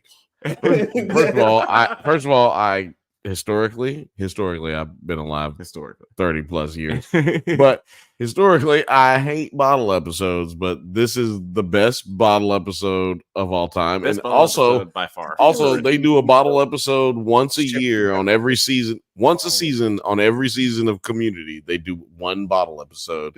It's always pretty incredible. Yeah, no, it's always pretty incredible. There's 2 paintball episodes. This episode, the bottle episode. Oh yeah, where Jeff just straight up says we're doing a bottle episode. You got to read this from Miss T because we already talked about this. I guess this means Rose is alive. Yes, ma'am. That means Rose is alive because, as Alex pointed out, they've been teasing it the whole way this season that she could not be alive. We have the ice breaking scene where they acted like, you know, like Navarro. They played to the theory that Navarro may be the killer as well with her blackouts, and that maybe Rose is a manifestation that she has. But we also know for a fact now, because she told Peter to go to Rose with the dead bodies, that Rose is alive. Yeah. But this is the one thing. Somebody would have been like, yo, Rose is fucking dead. Right. Like, but this is the one thing that leaves it open for what Miss T said earlier about Pryor. Pryor did not have to kill his dad. He didn't have to actually like murder him. Right. Did he deserve to die? And I hope he burns in hell. You know what I'm saying? Like, yes, he had to die. He died because he had to die. But because he was beating the hell out of his son. Yeah, and I'm gonna back up from the mic because what has to happen is he has to die. And I said it from the beginning of this season. Okay, the bit. No, it's not a bit. That sounds It's perfect. no bit. He needed That to sounds die. amazing. And look. Yeah. Okay. Listen now. Pryor shot him in the head because he wanted to. He had that in him. And that's what, like, so to Miss T's point, he had to die. He did have He had to die. I don't actually know if that was her point, but that was her point. That was her point. And Miss T, go ahead and let us know where you're watching from. Are you watching from 9 Nerd Yards? Or are you watching? Are you watching from Nerds at Night? Or are you watching from the Drunk Banthas? Let us know. Yeah, or you watching from Twitter. Shout out to everybody who's watching right now. You know, if you just jumped on, we talking about True Detective, and we've been getting it in. And we're about to wrap it up because we've been talking for a while. Yeah, nigga, that's not television etiquette. You're not supposed to say that. No, I'm joking. I'm joking. I'm joking, but you're just supposed to just do it. Don't tell them. No, but it's cool. It's cool. I'm just Navarro was finally showing off her curls. She the first time she's letting her hair down. Right. I think that's a sign though of how she's but not just that, because her sister died. Julia died, and she had the urn locked up like a human being in the back seat in the seatbelt. Like I think that's a sign to the point that she's not. Yeah, she watching our Drunk Banthas. Subscribe to Nerds at Night as well too while you're at it. Yes, Nerds at Night, and you could watch from the Drunk Banthas, but also check out the Nerds at Night channel if you just haven't. If you're feeling like if you got nothing else to do, just switch between them. Just switch between all of them. Fuck it. Just saying. Just beat. But yeah, I feel like, man, first of all, Miss T, we go live every Monday, 8:00 Pacific time. No matter what show is on, we go live on Monday. If no more TV happens, we going live on Monday. So come on over. I know you have all of the knowledge. You know what I'm saying? You be really watching, and you are a true okay. ... I will. I don't like the ... No, you know what? But No, anyway. you know, I feel like the ... is like commitment. You know what I'm saying? Like you got to commit to being somewhere on Monday. I'm like, I might want to go outside on Monday. Is it gonna be warm on Monday? Like I might want to go outside. So, and also she might be on a time zone that is late as hell at 8 Pacific. So here's the thing that might be okay. Does it hold? Take me to Julia.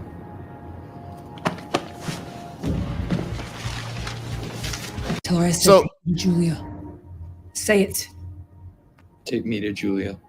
So yeah, Nine's pointing out the fact that she said, take me to Rose, go to Rose, and tell her take me to Julia.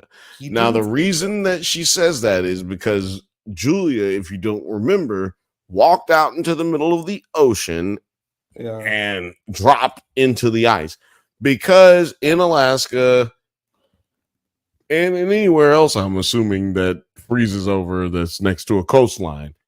When the ocean actually freezes over. Thank you, Miss. She's like, no, I will. Yeah, we love you. Appreciate you, man. Thank you so much. See, I said, man. I don't know. I hope that wasn't offensive. But the ocean freezes in. The ocean freezes in. No, okay. The ocean freezes in those areas like that, and it gets thinner as you go out. Right, because the ocean, like we said buoyancy and all the science. So I think that the reason she said take her to Julia is because they just, like as we established earlier, cracked open the ice, dumped the ashes in the ocean because she wanted to put her where she wanted to be. And also, I think it was a little nod to point out the goddess Sedna. Oh, Miss T. I think it was. Okay.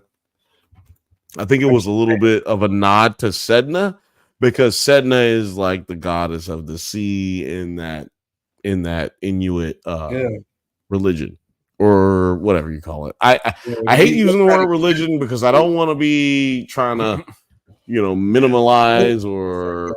It's not conflate anything. I don't want to conflate anybody's situations. Belief system. But I guess like what we could get a reveal again.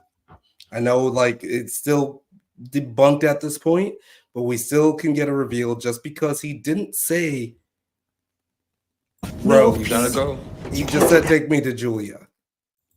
But but he didn't question who is Rose. He knew who Rose was. Rose Agnew. Okay. But like there can still be go back again. I just want people who do have that theory to really, so it does hit home for them. You clean good. You know what to do. Then get the bodies to Rose Agnew. Okay? Tell her I said take you to Julia. Say it. Take me to Julia. Take me to Julia. Right. So he doesn't know what that means. He should have been like Rose Agnew, No. Because when Rose said to everybody, go ahead, Alex. When Rose said to everybody, Travis took me here, like in the first episode, everybody's like, Travis is dead. So if Rose is dead, this would definitely be a Rose is dead situation where they would just be like, yo. Yeah, that person died a long time ago. Yeah, look, I love theories as much as the next person. We have, when I say we, I mean me and Alex, have many conversations, and Nine as well, off camera, off pod. We have so many conversations about what could be happening, but it's reckless and stupid for us to hour after these shows. Yes, exactly. But so, to let you know, the fact of the matter is, sometimes we're just absolutely wrong. You know what I'm saying? And that's the reason. It's like when you're reading a good book, like the true detective books and the true crime books. I mean, excuse me. you're reading a good one, it's a page turner, and then you get to the end and you're like, whoa, that's crazy. That's what we're supposed to feel here. I feel like that's what the True Detectives bring back to true television. You know what I'm saying? Says might have heard her name before because she called in the tip on the scientist. Yeah, that's true. Yeah, no, he keeps studious records. He definitely would have heard the name. I still haven't heard. I haven't seen them in the same room. That's all I'm saying. It's a Clark Kent. Hold on. You hadn't seen who in the same room? Rose, or she's Rose or Pryor? Rose or any like really police officers, basically. Oh yeah, but that's what this show. As we've said a couple of times that's what they've literally done the entire show. Like keep it open-ended about everyone. If they make this a situation where they totally fool us and they go back and show us all the ways, like, oh, but you didn't realize that she didn't talk to anybody. That would be. I'm waiting for a streaming service to gaslight its audience because you can do that as a stream. You could just update the episodes, right? And just like be like, we're just gaslighting you now. Like, did you watch that?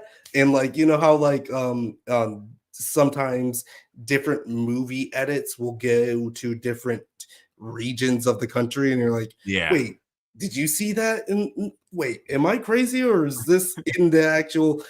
I think I'm waiting for a streaming service to pull that off.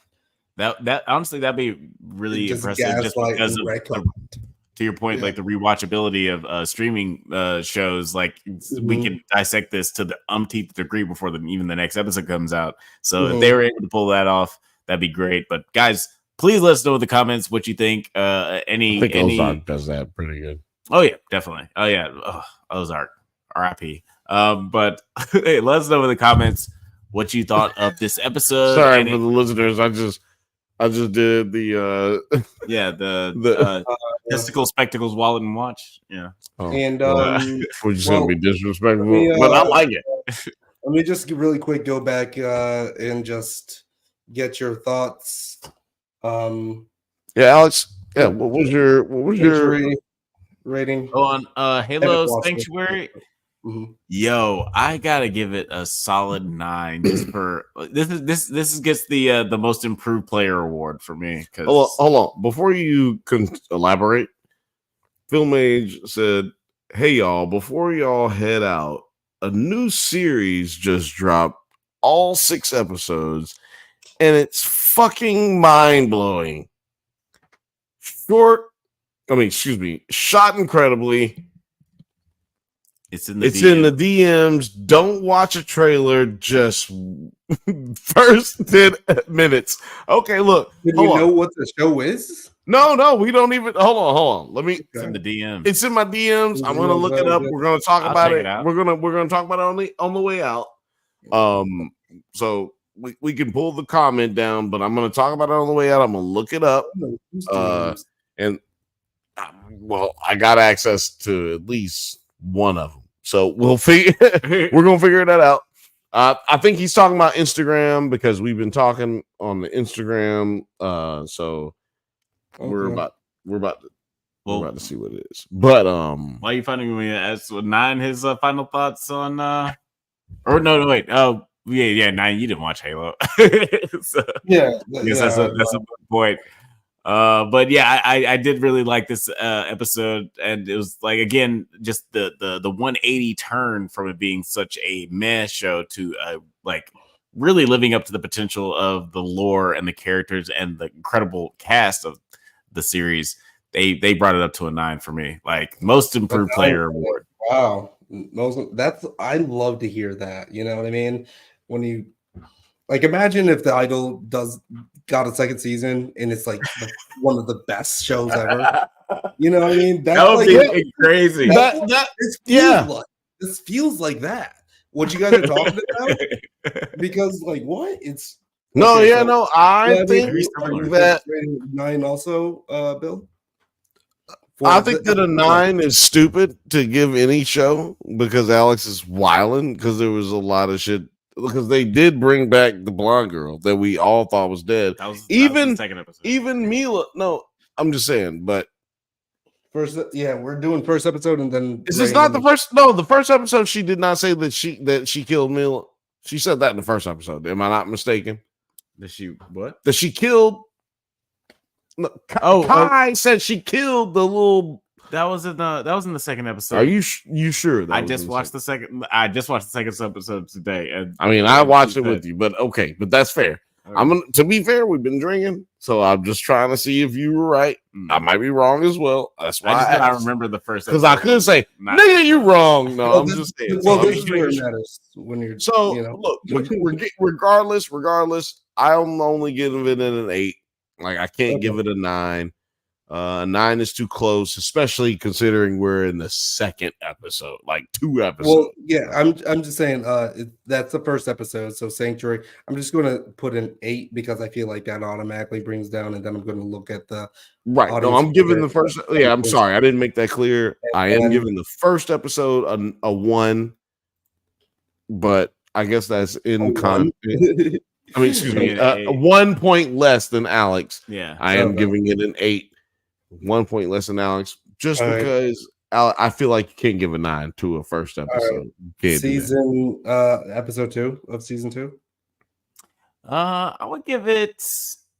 I'll give it a 8. I'll give it an 8. I was gonna say 7.5, but there's no such thing on that on IMDb. There is no such thing as a 7.5 on IMDb, which is why I'm going to give it a 7 because this is the episode where we see old girl. And also, this is an episode, like I stated, there's less action in this episode than there is in any episode, probably in either season.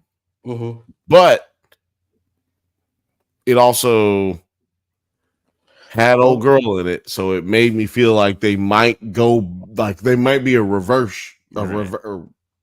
They might revert. They're going to wreck on it.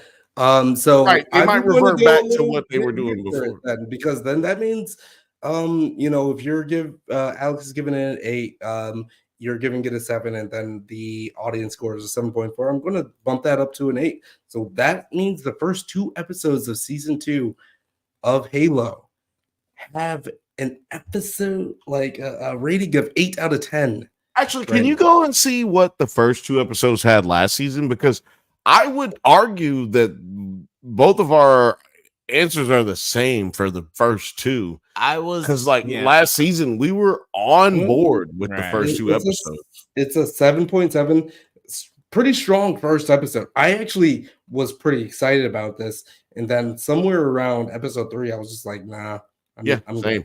Same. And but we had already committed to covering it once a week, every episode that it came out.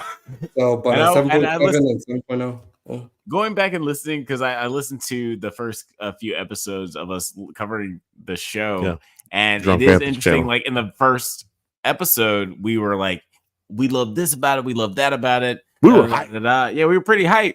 But like, and that was we like expected it to be terrible, right? Oh yeah, like we had low expectations, But like 15 minutes into it, like the podcast when we were talking about it, we were like, but you know what? This isn't great.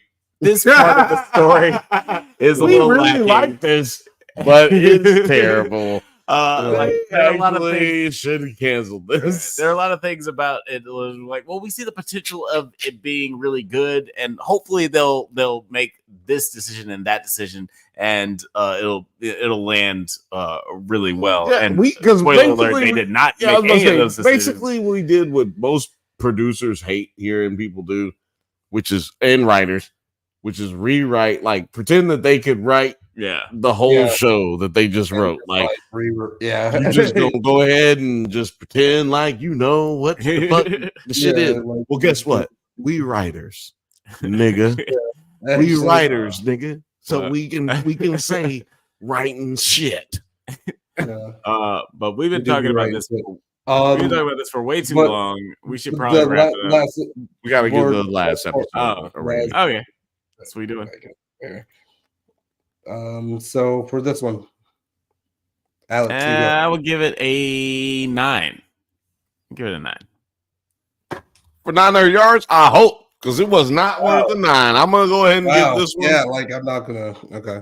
I'm gonna give shout out to 900 yards. Go ahead and follow and subscribe and all that. But this episode gets a 6. A 6? Okay. This one gets a 6 for me. All right. What about you, man? I'm gonna go right in the middle here and say it's a 7. And this is kind of crazy because it can probably go a little bit higher for me if it was if they really nailed the landing on this finale, then it's gonna change my viewing experience, which is kind of funny, right? No, definitely. So right now I'm gonna go 7. So let's put it at I'm gonna put it. You know what? If you're gonna your answer is just like mine, because I literally was feeling like I should give this a 6, but this wasn't a terrible episode. You know what I mean? Like, but I just don't. There's 2 characters that I didn't like last season, or how their characters worked out, was Halsey and whatever the blonde girl is. No, for Night Country. This is True Detective. This is True Detective? Yeah. We already voted on. Oh man, I gave the wrong vote. Man. Look, no, we did both episodes. We did both episodes. Yeah. Look, this is the drunk Banthas. We get drunk. This has gone way longer than we should have been going. Okay. Look, so for mine on this one, I'm going 10. I'm going 10. Oh, go ahead and go 10. Wow. This is a real episode of television. And then you're going. So you have to balance it to an 8. Yeah, exactly. I'm just trying to say, look, I'm going 10 on this one because I apologize. I apologize. I thought we were going. Look, I've been drinking, and I've had like 2 hours of sleep. I'm dealing with a torn pectoral muscle right now. Yeah, it's ridiculous. My whole life is ridiculous. So where's that? Put the average at? Is that an average of 9 or 8? Now the average of 8 for our rating for Night Country Part 5. Yep. Look, guys, if you fail all year, you can't bump it up to 100. Okay, like you gotta. Yeah. You got. Hey, you can't just get you can't just get 100 on the final and just bump your whole shit up to a 90. I mean, if you're the Kansas City Chiefs, you could be a C student all year, and get it to a B, and get it to a B. But you can't get it. Game. Exactly. The longest orange gas game ever. You can get it to a B, but you cannot get it to a 99% or a 90%. It's not going to work. It's not going to work. Before we get out of here, 9, do you want to tell? Otherwise, I would have been cum laude. No, I'm joking. Seriously, that's not a joke. But it is a joke. But yeah, 9, where can the people find you on the interwebs? You can find me at 9 Nerd Yard. Hold on, wait a minute. What happened? Hold on. What happened? There was some disrespect that happened. I apologize. 9, tell the people where they can find you in a second. I mean, Jesus Christ, why did this all get rearranged? You can find yeah, you can just do it because there it is. You can find me at 9 Nerd Yards. That's on YouTube. That's on Instagram, TikTok, and Twitter if you want to hit me up. And also, we have a Discord where people are just chatting random bullshit and getting updates on when we're dropping videos or whatnot. Really check out our last stream about Mr. and Mrs. Smith, because I feel like that got kind of lost in the shuffle a little bit, but it's actually a really cool show. I've been thinking about it a lot, so check out our long ass video stream about that as well. It was good. Yeah, it's just 9. Good time. Hit me up. Holla at me. Peace. Yeah, man. Look, 9 tells no lies. At least not on camera. He's trying to tell you right now. Yeah, my only lie is that when I'm dropping my next video. That's the only lie. Right? You I and me lie both, about that brother. all the time. Aquaman video coming soon. Aquaman's gonna come out in March, but guess what? Nobody cared about Aquaman. But what you should care about is the way we talk shit about television shows. You played the outro music too soon. Can you tell people where they can find us? Yeah, I'm not playing it too soon. I set that up on purpose. It just keeps going. It just keeps going and going.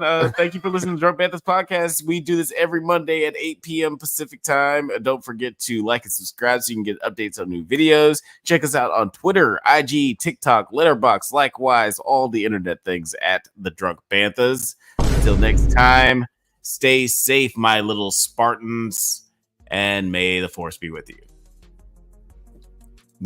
Yo.